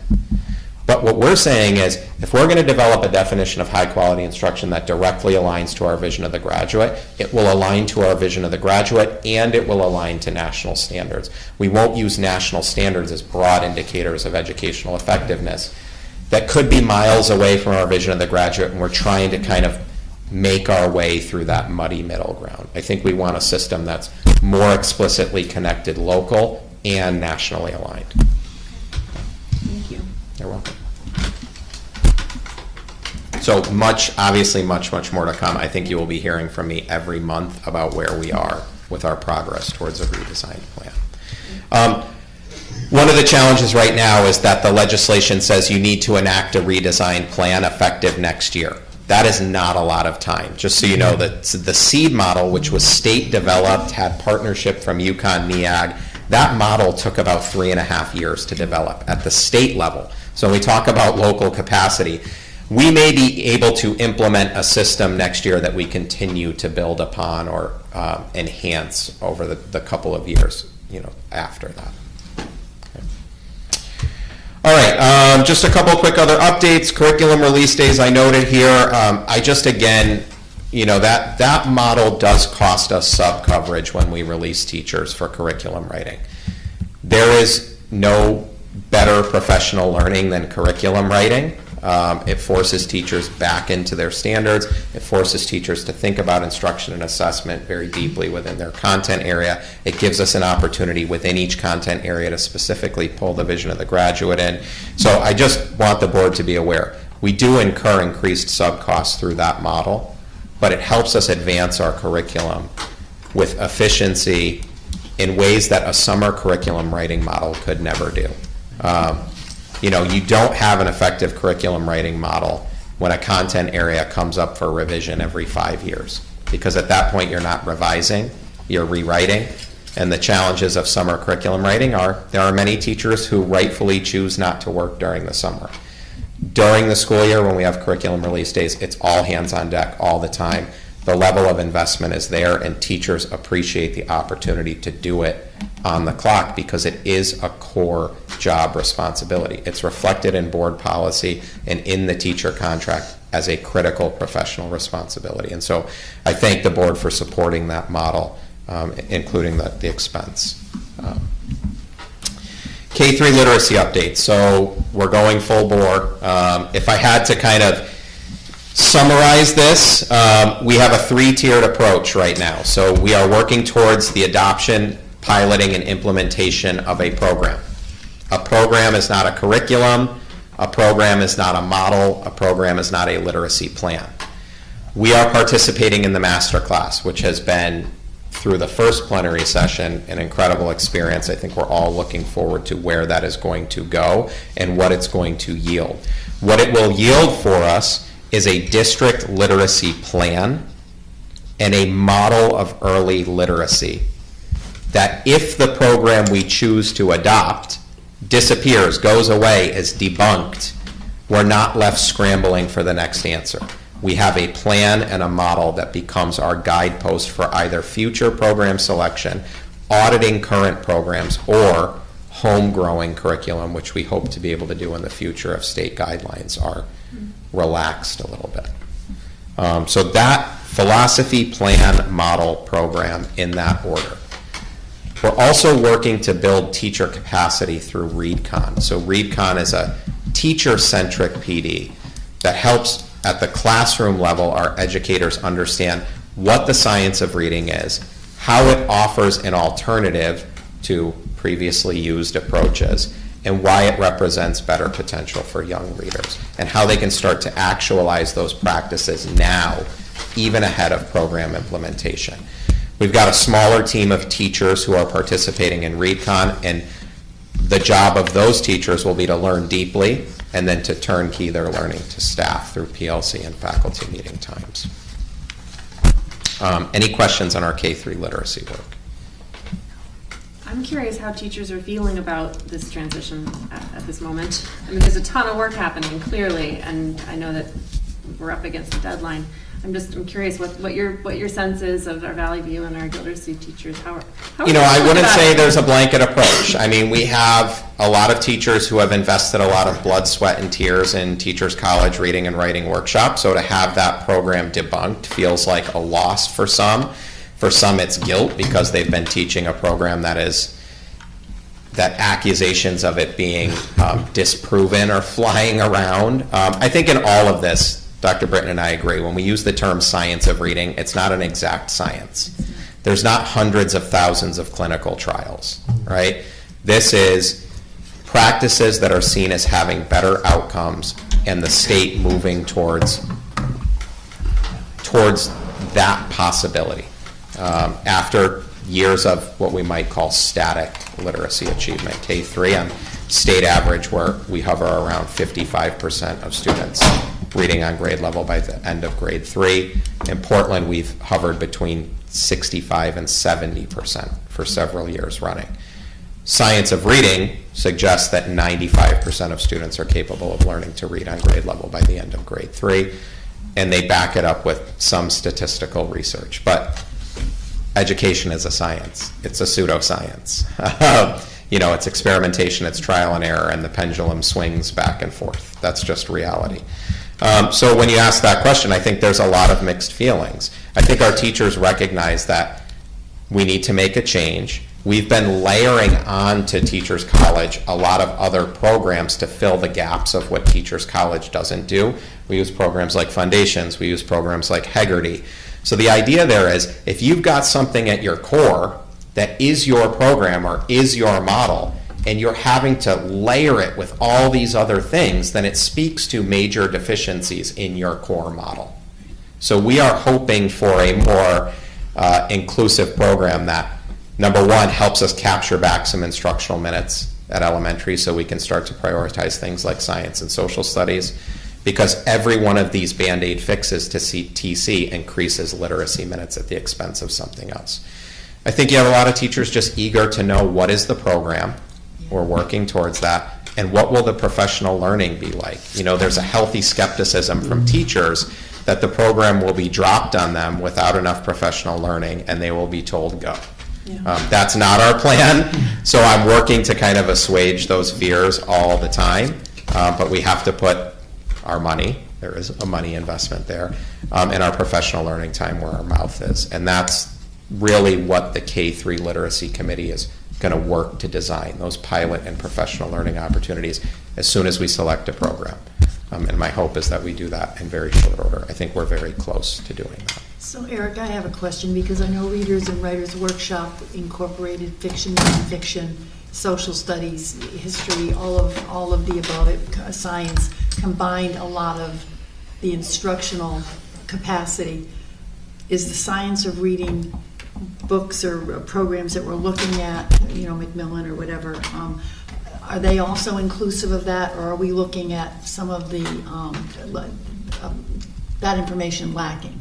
So I think we need to make an important distinction. Any model curricular program worth its salt is going to incorporate fiction and nonfiction.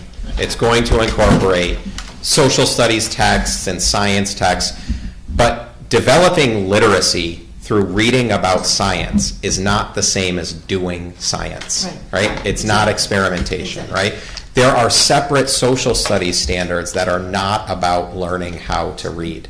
So you can have a program, and our program will certainly have diverse text types, topics, content, but we also need science minutes where our students are doing science, or social studies minutes where our students are learning the social studies standards that begin in grade K. And right now, a consequence of a multi-layered approach to literacy is a lot of instructional minutes for literacy at the expense of science and social studies. Agreed. Okay. Thank you. You're welcome. Okay, I had a quick note in here about our Equity and Inclusion Coalition. We'll be meeting, we switched to a bi-monthly meeting schedule, but I really like what we landed on as a focus for this year, really humanizing equity through stories and through voices. And then we also know we are on the doorstep of another federal election. To think that we have grown in our ability to have civil discourse is a mirage that I think will be shattered as soon as the election season nears and campaigning really starts ramping up. So we're really intent on developing a civil discourse framework for the district that can guide us through what's likely to be a difficult and contentious election season, and that does play out in our classrooms and in our community and beyond that election season, so that our agreements of how we communicate with one another aren't implied, they're explicit. And then finally, I will continue to give a shout out to Holly Russo, who's doing amazing work with Power School. If I had to say, we have a staged implementation plan. So the first stage of that was open schools successfully, and we've done that through critical processes and teacher training and hard work on the back end from Holly of getting all of our softwares aligned and all of our records in. We're now working on building into some of the advanced features or growing into some of the advanced features of Power School. Things like, how do we enter discipline referrals in a way that's confidential yet accessible to staff? I can't read my chicken scratch here. Are we missing fields in Power School that we're recognizing now?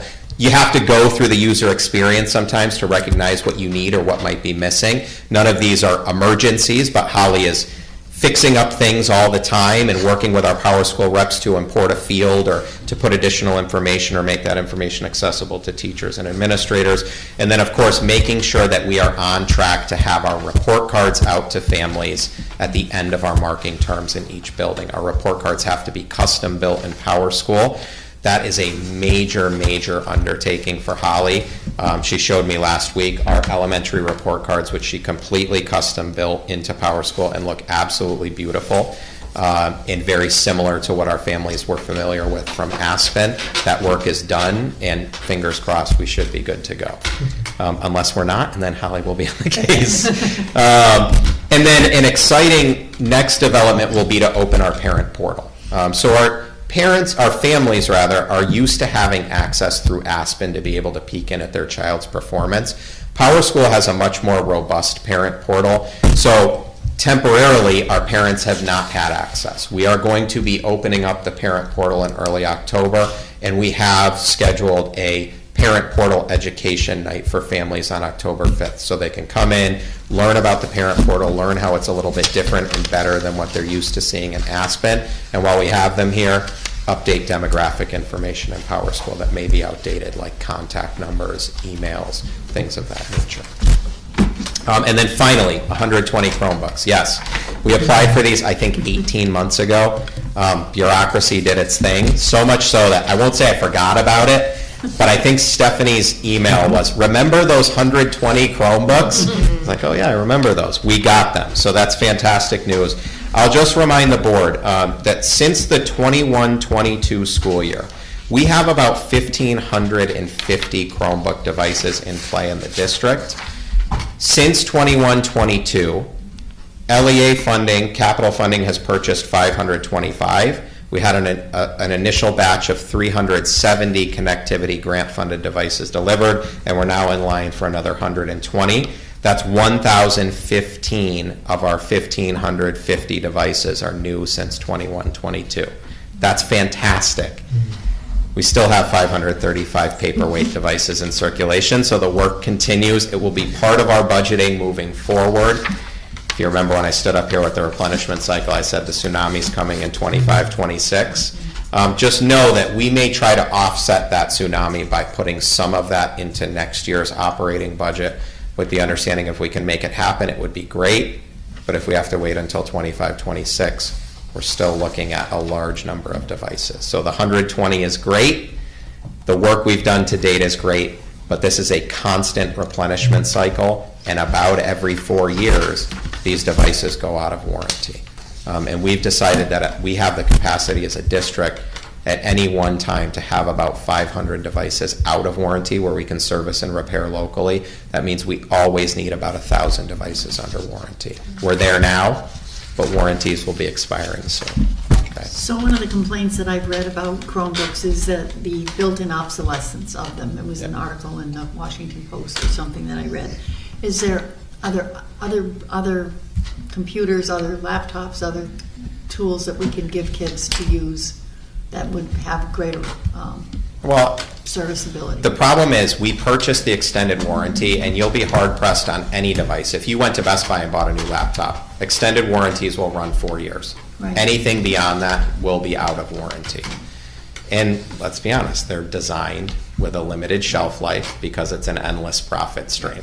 Education generates a lot of money to Lenovo and to HP. And we make heavy use of this technology, so it's an investment that's worth it. But yeah, I mean, it's within the past 10 years, it's become a new educational investment universally across the board.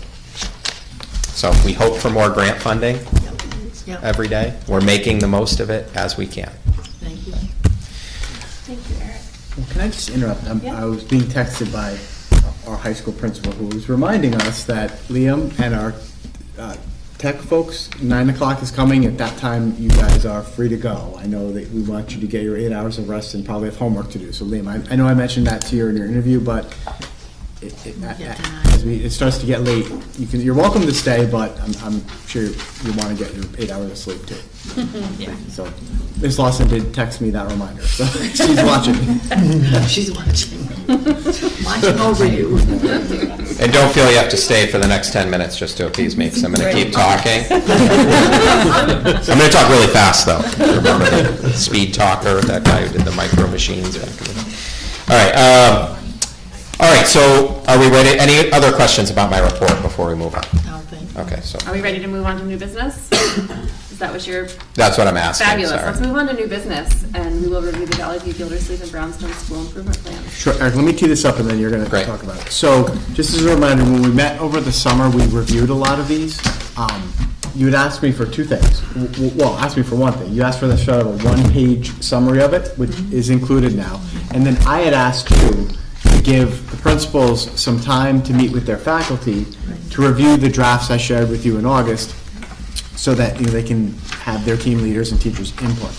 So while they were all around awful and hot and sticky and uncomfortable, the 4 early release days that we had when we had record-breaking heat provided Jessica, Brian, and Mike the time to get together with their faculties and get that feedback, as well as do some other PD work while we were trying to find air-conditioned spaces for everybody.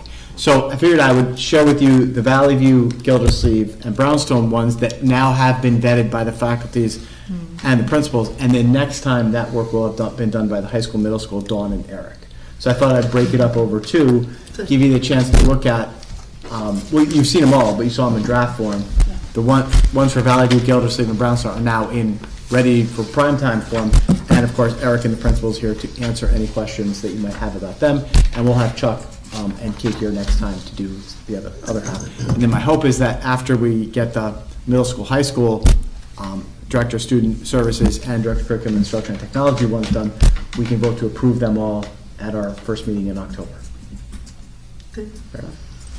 Okay, really quick overview of the TACO framework, and this is the mechanism that our principals, myself, and Dawn have used to develop what we call site-specific plans. So for our schools, their sites are their buildings. For Dawn, her site would be her pupil services department, and for me, my site would be curriculum, instruction, and technology. So we use the TACO framework. Why? Not because tacos are delicious. A school district is comprised of multiple systems. There are different frameworks that ascribe how many systems make up a school district. There's a 7-system framework, there's a 5-system framework. The TACO framework is 4. They're broad systems, but if you look within that graphic, there's subsystems. So when we talk about the T stands for talent. This is the goals and the initiatives we set around teachers and support staff and leadership. The A is for academics. These are goals and initiatives we set for curriculum and instruction and data-driven instruction. I'm reading the internal wheel that you can't really make out on the graphic. The C is for culture and climate. These are efforts towards family and community engagement and school environment for students primarily. So we would account for professional culture and climate under the T, just to make that distinction. And then operations, resource allocation, so facilities, instructional materials, supplies, and use of time. So Dr. Britton, when we met for our leadership retreat, really pressed upon the leadership team that his preference is for site-based leadership, right? Innovation occurs when you give people autonomy within their local context to take coherent goals into action plan under those coherent goals. So what makes this better than the previous board goals? The previous board goals, for example, we'd have a goal around teaching and learning, a goal around facilities, and sometimes the language of those goals was so specific that at the school level, they may have found it non-applicable to us. Even in my monthly reports, you would remember, I would say this goal is non-applicable to me.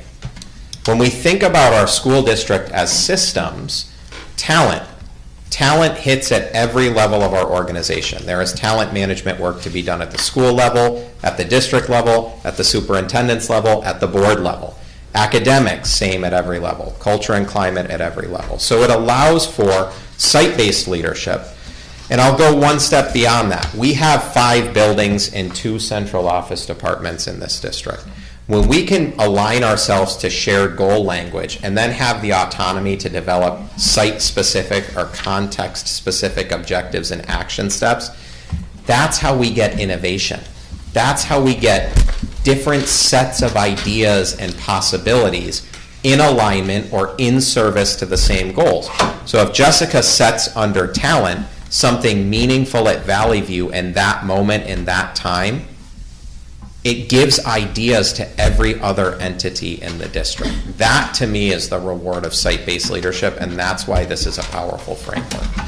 So you'll see at the bottom of this document, for example, we have our goal language. These are aspirational statements. Talent. Recruit, develop, and retain a high-quality and diverse staff of leaders, educators, and support personnel across PPS. Whose charge is that? That is the charge of every level of our organization. It means things at different sites, if you will, within our organization.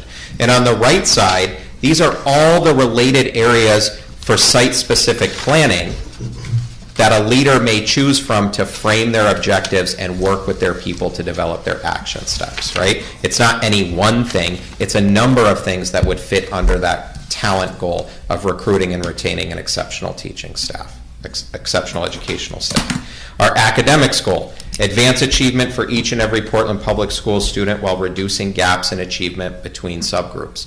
That's the work at every level of our organization, but it means different things in different places, right? We all have to do that work, but how we do it varies from site to site based on local context. And where there's variance, there's room for innovative practices.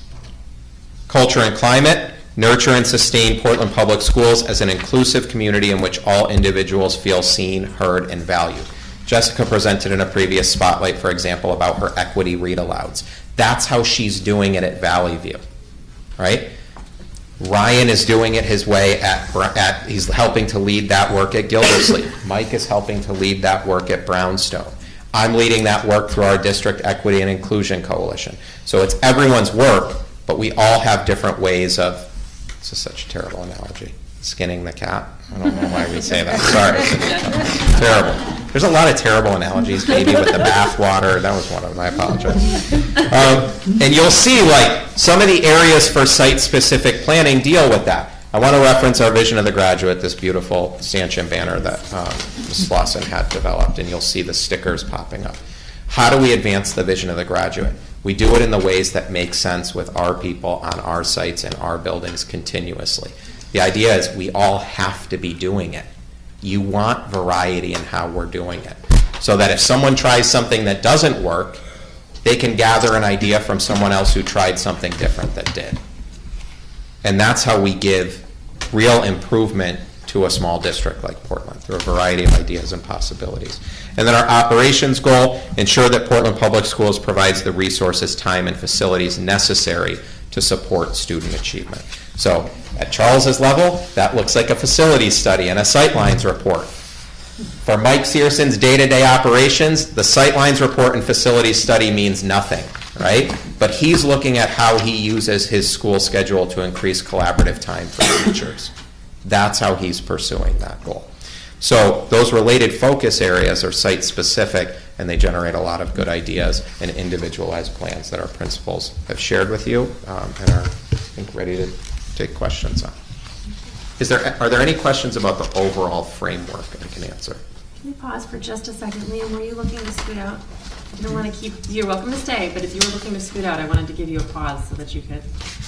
No, I was just checking something. Okay. I didn't want you to feel like you were stuck here. So, same with you guys, too. I know. Yours? Okay. Okay, all right. I just mentioned this to you because I have to bring it up to each presenter when they come up, but in the TACO framework continuous improvement plan for each of the schools, there's a link to the equity statement, but it's an old version. Oh, it is. I linked that. That is entirely my fault. August 12th, 2000.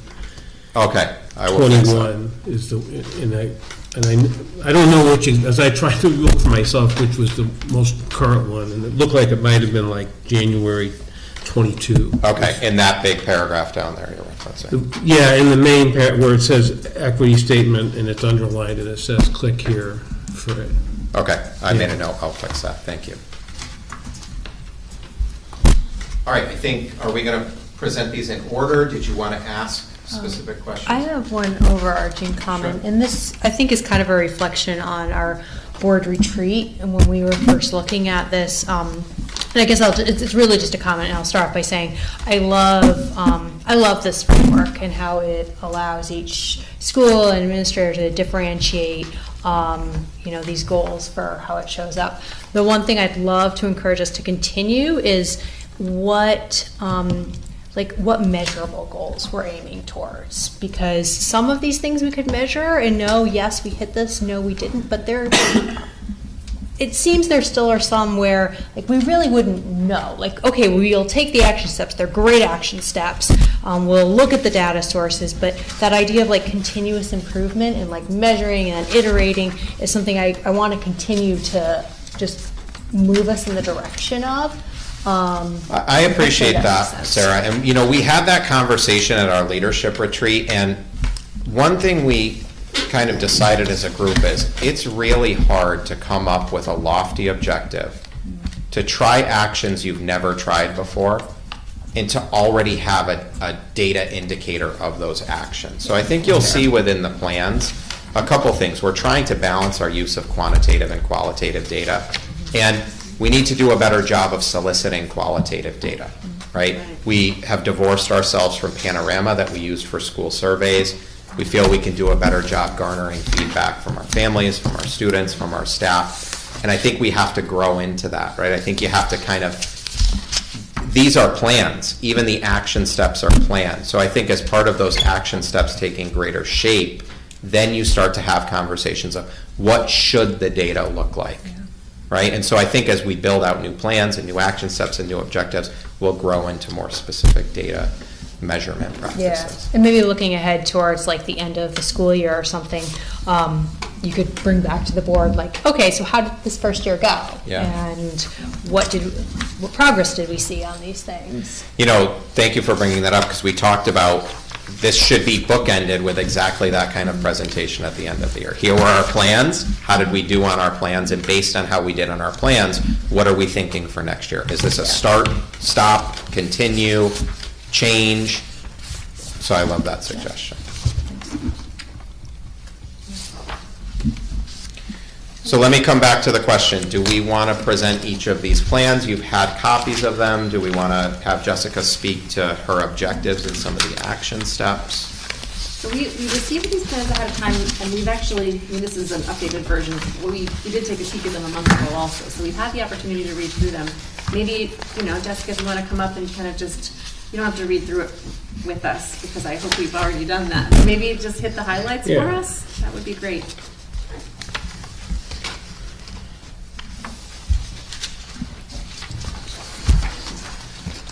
So really our big focus at Valley View, and I hope you got the sense when you read it, was as far as the teachers and support and staff, is collaboration.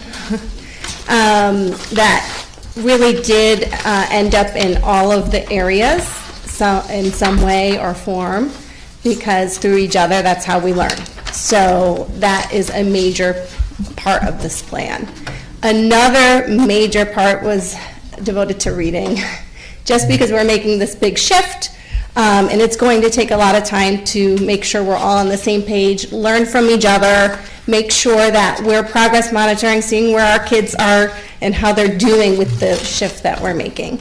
So a lot of time and effort in the plan is around reading, and not only looking at how students are doing, but supporting teachers in that process and making sure that we're able to give them what they need so that they're successful.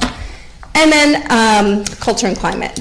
Just we had 2 teachers do this wonderful workshop over the summer, and they came back with so many exciting ideas. So that was something that came up in our discussion as a school, and they had come back with this idea of happy classrooms, and happy classrooms equal happy students and happy teachers. So we're kind of running with that, and We're going to be talking about what is happiness to us. What does it mean? What does it look like? How can we create happy classrooms at Valley View? So that's another big component of our plan. So, I mean, there's lots of nuts and bolts and pieces here. It would take a long time to talk about it all, but I'd be happy to answer any questions. I have a question, and it's not just for your plan, it's from what I gathered reading all of the plans. Is one of the key things in the TACO overview and the framework is under the culture and climate. It talks about, engaging families and the community partners in the educational process. But reading through yours and the other ones as well, I don't really see anything anywhere that actually references engaging families or the community as partners. And I'm wondering, is that something that was rattled around and said, we're not ready for that, or is it? No, I don't think it's not that we're not ready. I think there's so much to choose from. There's so much we're working on that's not in this plan. You're only seeing some of the things that we focused on for the year, but there's so many other things we focus on. So I wouldn't say that it's not, and I think as we develop our survey and get some feedback from parents, right now we don't have that to go off of, we're going to create our own survey. We can kind of put those kinds of questions on that survey. Is there a survey in here to parents? No, I mean our yearly survey that we do. So we no longer use Panorama. So whatever survey we end up giving to parents, that's good data, good feedback for putting into our plans. So when we get that feedback, that's a good component that we can add to our plans, is what I'm saying. So that would be measurable when you're talking about how do we measure success. So if parents are saying they want more opportunities or whatever, we can measure that. That's something that we can measure. Right, but even if parents aren't clamoring for it, the framework says proactively we're going to work to engage them and do that. And I have actually heard from parents who talk about how they feel like they could be in a more collaborative relationship and be more involved and more transparent. I think that's the word they use sometimes, is transparency. So sorry, Ryan. Oh, yeah, can I just add, so one thing that comes to mind, Tim, when you say that is, and this is very specific, but I think we both have this in our plan. One of the things that has been creeping up in our accountability reports, really across the district, but also at the elementary level, is the chronic absenteeism. It's not extremely high yet, but it's something that, and partially it's because of COVID. That's the point you bring up, though, because and so one of the pieces of, and actually I think it's in both of our plans, is to figure out how do we engage, families more of students who are struggling with attendance. And when we talked about this as a leadership team, I said there are a couple of things that we always do. We always send a letter at, when we notice it creeping up at a certain number, and then when it gets to a certain level, another letter goes home. But historically, we haven't done a lot more than that. And honestly, I think that letter goes home, and it's sort of like, okay, but I think the parent never sees it. Exactly. But one of the things we're going to do is we're going to pull together an attendance committee that's going to meet twice each trimester to try to figure that out. And I think part of that is family engagement. I'm glad you brought, because that's exactly because that was one of the ones I read. It was, and when I saw that about sending a letter home, I was like, well, who the heck's going to pick the phone up and call? Right. And I don't know if that's the intervention you need, but you do need something more personalized than just a letter. Yeah. And people may feel it's futile, and there's certain students that you're never going to recapture, but you gotta put your best foot forward for that. Exactly. And I was completely transparent and honest with my staff. I said, I'm bringing this committee together because I don't have the answers to this. If I did, I would have done it 7 years ago. But like a parent, to be engaged on some level with that, or to look at that specifically and get some ideas from parents, what might be some strategies they would feel they would be willing to embrace and open to as a parent. If you're going to come to me about my child being out of school, what might that look like that makes me feel more part of the solution instead of part of the problem? It's tricky. It's very tricky. Eric, you were going to say something. So these guys laughed at me because when they read my improvement plan, which I'm editing down, they said that looks like a 15-year improvement plan. So I think what we don't want is our faculty, who really had a lot of input on these plans, to see this as initiative fatigue, like at the onset, right? So I want to speak to what Jessica said, like, this isn't everything we're doing. We talked as a leadership team, what should not make its way into these plans is, we don't want to see continue doing if what we're continuing is a finished product, right? So we do things like curriculum nights, open house, weekly newsletters. You will not see in these plans, continue having a curriculum night. That's not a new action, right? But to Jessica's point, we do recognize there are ways that we can do a better job of engaging our families. It's just not for the sake of initiative fatigue, a critical improvement objective for this year. It's not to say we're not going to collect data on it and future plan for it. It's just we can only do so much. And what I love about this plan is where you do see continue, it's things like continue to strengthen our SRBI practices through the use of da-da-da-da, right? So it's building better. But I do want to acknowledge, especially at our elementary schools, we do a lot of family and community engagement. Certainly could be better. And there's also things we're doing like our parent portal night with Power School. We've already started brainstorming vision of the graduate events for our community to come in and learn about this and why it's important and how it's working to unite our district. Thank you. Ready for Gildersleeve? Yep, sure. All right. So I'll try to be brief. And you'll find that there are a lot of similarities between the three elementary plans.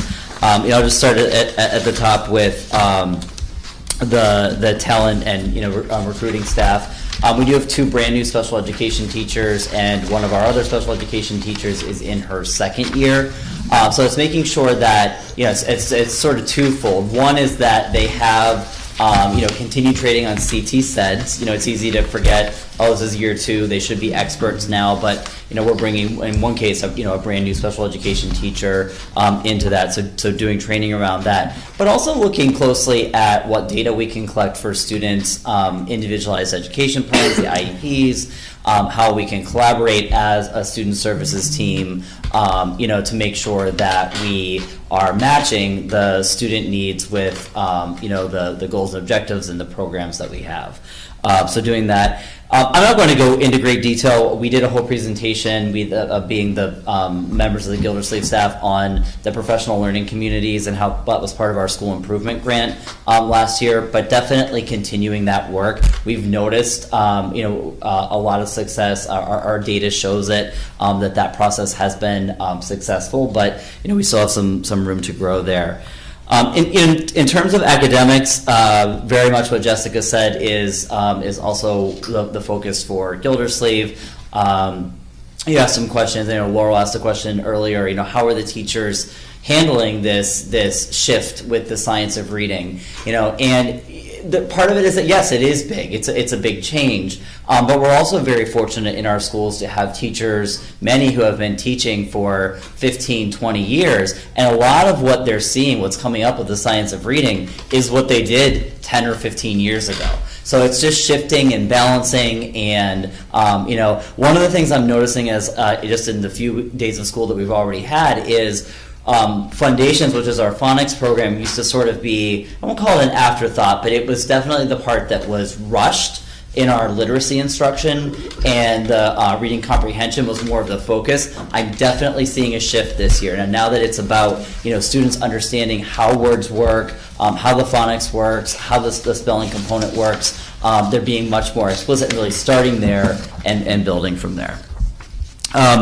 Culture and climate, I talked about chronic absenteeism. I also want to point out, this is the one major revision that the staff made when I presented my draft to them.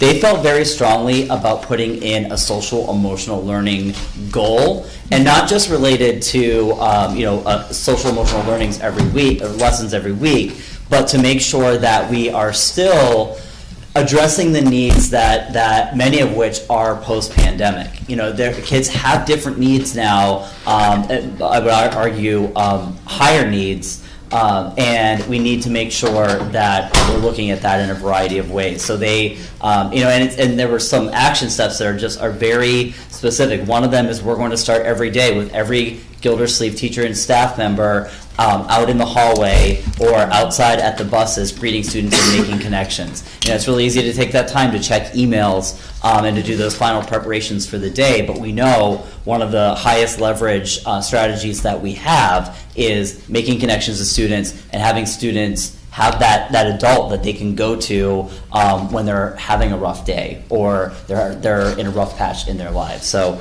you can see the specifics in there, but the staff was that was important to them. And just as a note, that's Yep. already having a positive impact on Yep. the students in my household. That's so great. Yeah. Great to see them. That's Thanks. excellent. That's excellent. And then the very last of the operations part, and this is specific to Gildersleeve, we are in year 3 of the school improvement grant. I'm sure we'll talk more about this as the year goes on and present some of our data and the work that we're doing. Unfortunately, it was pretty drastically reduced going into this school year. It was kind of a last minute, piece of information that we received, but we adjusted. We were able to maintain a lot of what we've been doing the last 2 years as part of that school improvement grant. It's had a positive impact on our student achievement, so we'll continue that work. Thank you. Other questions for Ryan about that? Thank you. Thank you. Hi, everyone. So the way that at first I approached this, and then in collaboration with the admin team, definitely a lot of conversations with Eric. I looked at it from a broad prospect of what can we at Biz realistically do in terms of looking at our day-to-day and then doing some honest reflecting and saying how can we now help that and strengthen it. So when I spoke about this with the teachers and the staff at Brownstone, I asked them to really focus on the academics and the culture and climate. Not that the other two aspects of this are not important, but really in terms of their daily lives at Biz and the daily lives of the students at Biz, I felt that starting there was the most important thing. So from an academic standpoint, we really looked at 1, SRBI, and then 2, how we can make sure that we are implementing the protocols that we have at our use in an effective way. So one thing that we are making sure that we are doing is taking something that we kind of throw around in terms of an IAB, right? But then actually taking that extra step and not just sitting and talking about how students did and where they might have struggled, but then taking that step and saying, well, what are we going to do in terms of reteaching it? When and how are we going to reassess that? And the people that are going to be, taking on that load are going to be myself, the specialists, and then the classroom teachers to make sure that that becomes a consistent part of our monthly and weekly lives at Brownstone. In terms of the culture and climate, we really want the vision of the graduate to not just become something that's sometimes spoken about, that sometimes students hear about. We want to implement that into our daily lives at Brownstone as well. And while I think these plans should be and are aspirational, I also think they should be and are at the time realistic. So some of the ideas that, giving credit where credit's due, the staff had is taking what we do for our trimester awards and blending in the language of the vision of the graduate. One other thing that we are doing is teaching the students about what the vision of the graduate is and simplifying the language of that on our daily newscast. So just taking those things, saying this is going to be a part of our lives, not just at Brownstone, but as I move to the middle school and then the high school. Let's start to get used to it. Let's start to use this language in a consistent manner. From there, we really want to focus on making sure that we are amplifying any opportunities that we have for student involvement, and kind of to Ryan's point, very specific action steps to the point of students can have the opportunity to earn or do the daily announcements. So we want to give them that chance to have that voice in a very literal way. And then the last thing when we talk about climate and culture, and Tim, to your point before, as I'm looking and reflecting at this document, there might not be, the word parents in there, you're absolutely right, but I think it's embedded in so much of what we do. And something that we talked about at our open house is when we talk about behavior intervention, that partnership with the parents is the most crucial piece of that. So I think from a standpoint of Brownstone staff, we really want to take where we grew last year, but then also look at past practices and how we can grow from that. Any questions on that? Anything for Mike? Thank you so much, Mike. Thank you. I just want to put a quick bow on this, and as I was hearing Mike think, I wanted to shout out at the top the town spotlight share. So that video was like, and that whole thing is just dripping with cuteness, but it's also dripping with that. Like, that is a school, that is community, that is inquiry, that is students acting with agency. I'll put a bow on this by saying, so is this. These are schools aligned in coherence to district goals, acting as a professional community, asking hard questions of themselves related to these goals. What can we do and how can we be better on a day-to-day basis? And then acting with site-specific agency to develop and implement improvement plans that work for them. So this is our vision of the graduate. This is also our way of being. This is what connects all of our systems, and I love the framework, but I love that a lot more as really what kind of undergirds whatever framework we choose to use. So thank you guys, and you have the goal language in front of you. If you have any feedback language or feedback on that goal language, I look forward to hearing it. Thank you so much, Eric. This is clearly just a lot of work by a lot of people, so thank you. Exciting. All right, any final thoughts on our district goals, our school goals before we move on to the next item? No? Let's do it. I know it's getting late, everybody. We're going to move to the next couple items quickly, I think. Update on the CAVE Leadership Award. I have pulled together almost everything that we need for supporting documents to submit this to CAVE. I'm confident I can get it sent in before the October 6th deadline. And I think I do. I don't even know if I need a motion. Do we need a motion on this? Probably not. I don't think so. We're just doing it. There was consensus. We're submitting it. Yeah. What I really wanted to just take like 3 seconds to ask you all about is that there's a final question on here. I'm doing all these little mini write-ups of how we demonstrate this and how we demonstrate that. But the final question is. Well, can I interrupt you for a second? These guys are going to be up at 7 o'clock in the morning. Thank you. Please don't feel like you have to stay.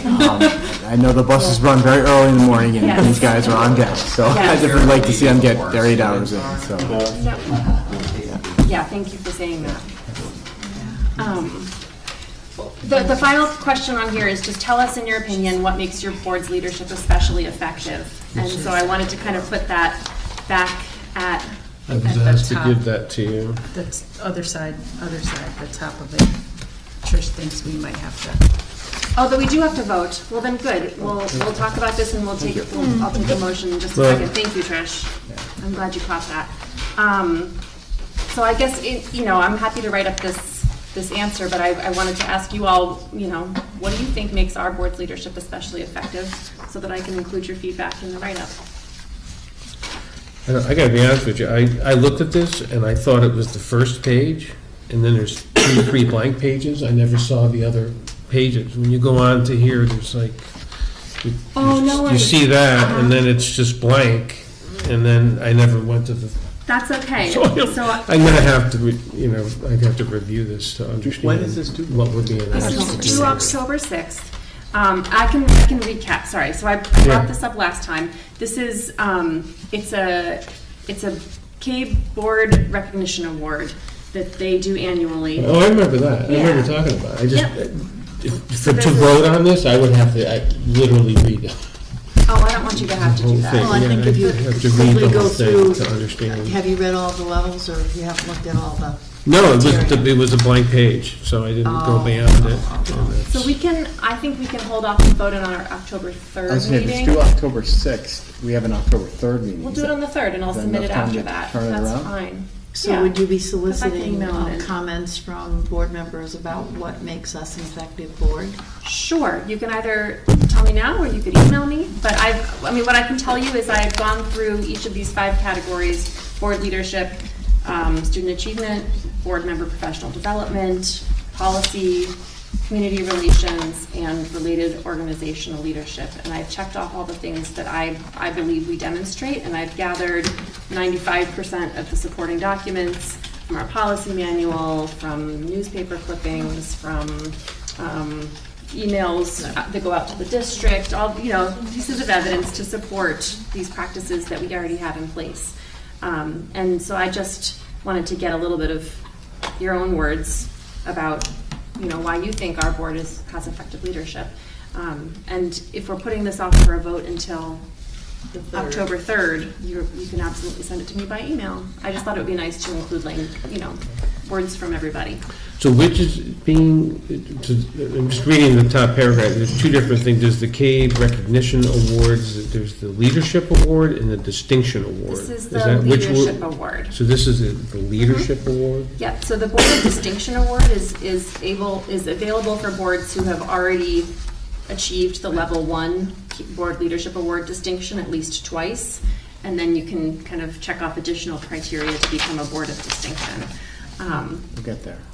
And I think what's wonderful is we do the self-evaluation, and we talk about what's good and what we need to work on.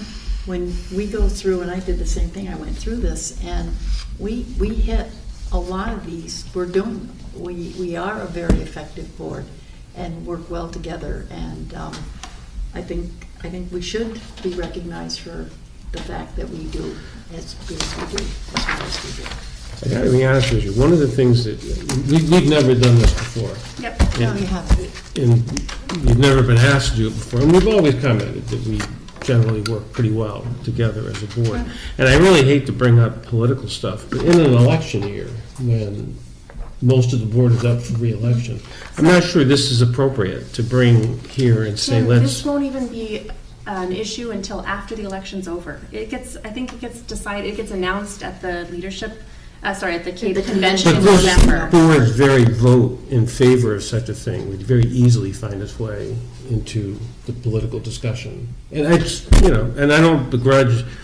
We're not a that we political do, board, and we haven't been for the most part. Well, we haven't, and I think we leave our political hats at the door, and I think this says we are doing a very good job, and we all acknowledge it every time we do a self-evaluation, and I think I don't see this as being politically motivated at all. I mean, we've had the opportunity for years to do it. Yeah. Right, and we've never availed ourselves of that opportunity. Well, I think that we have a real strong interest in CAVE at this point. I serve as the Vice President of Government Relations. Laurel is on the Resolutions Committee. We are seeing people take advantage of the webinars and things that professional development is coming to boards. It's going to be a requirement that we all participate in webinars and things. So I don't see this as being politically motivated. I have no doubt that you don't see it that way. I would encourage you to read So we through should it, read because through I it, think, yeah. Frankly, I know we get these emails from CAVE that has this information in it every year. I don't know that I've ever read about it before, because it's just, it's kind of come through a full inbox, and I haven't necessarily taken the time to investigate it. And as when I did open it up, I was just struck that it reflects practices that we already do as a board. And I can recall the last couple of CAVE conventions seeing other boards being acknowledged for their leadership, and it seems like something that we would want to do as a board. But please read through it. Like I said, I did gather what we would need so that if we want to approve this at our October 3rd meeting, that I would be prepared to submit everything in time. I have 2 thoughts, Laurel. Tim, just addressing what I think may be the underlying concern. It seems like this timeline is always going to align with an election. So if we don't do it this year and we then want to do it next year, would you have the same concern? Because this is a cycle. None of us are on the ballot next year.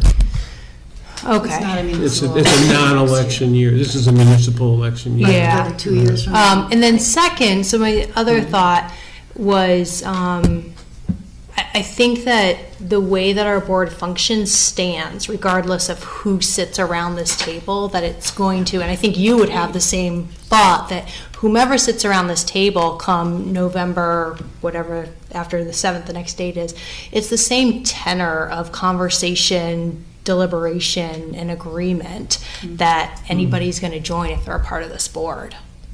So those are just my thoughts around that concern that I think you have. I don't understand the concern, and I belong with him very well. But, I like the idea of the fact that we do work so well, and this is a way of checking those boxes that say we do work well and getting recognition for it. So I think the town thinks we do a good job, and this would just reinforce that. Exactly. I agree, Dave. And it's funny, I mean, I appreciate you saying that. And it's what I was reflecting on as I was writing up.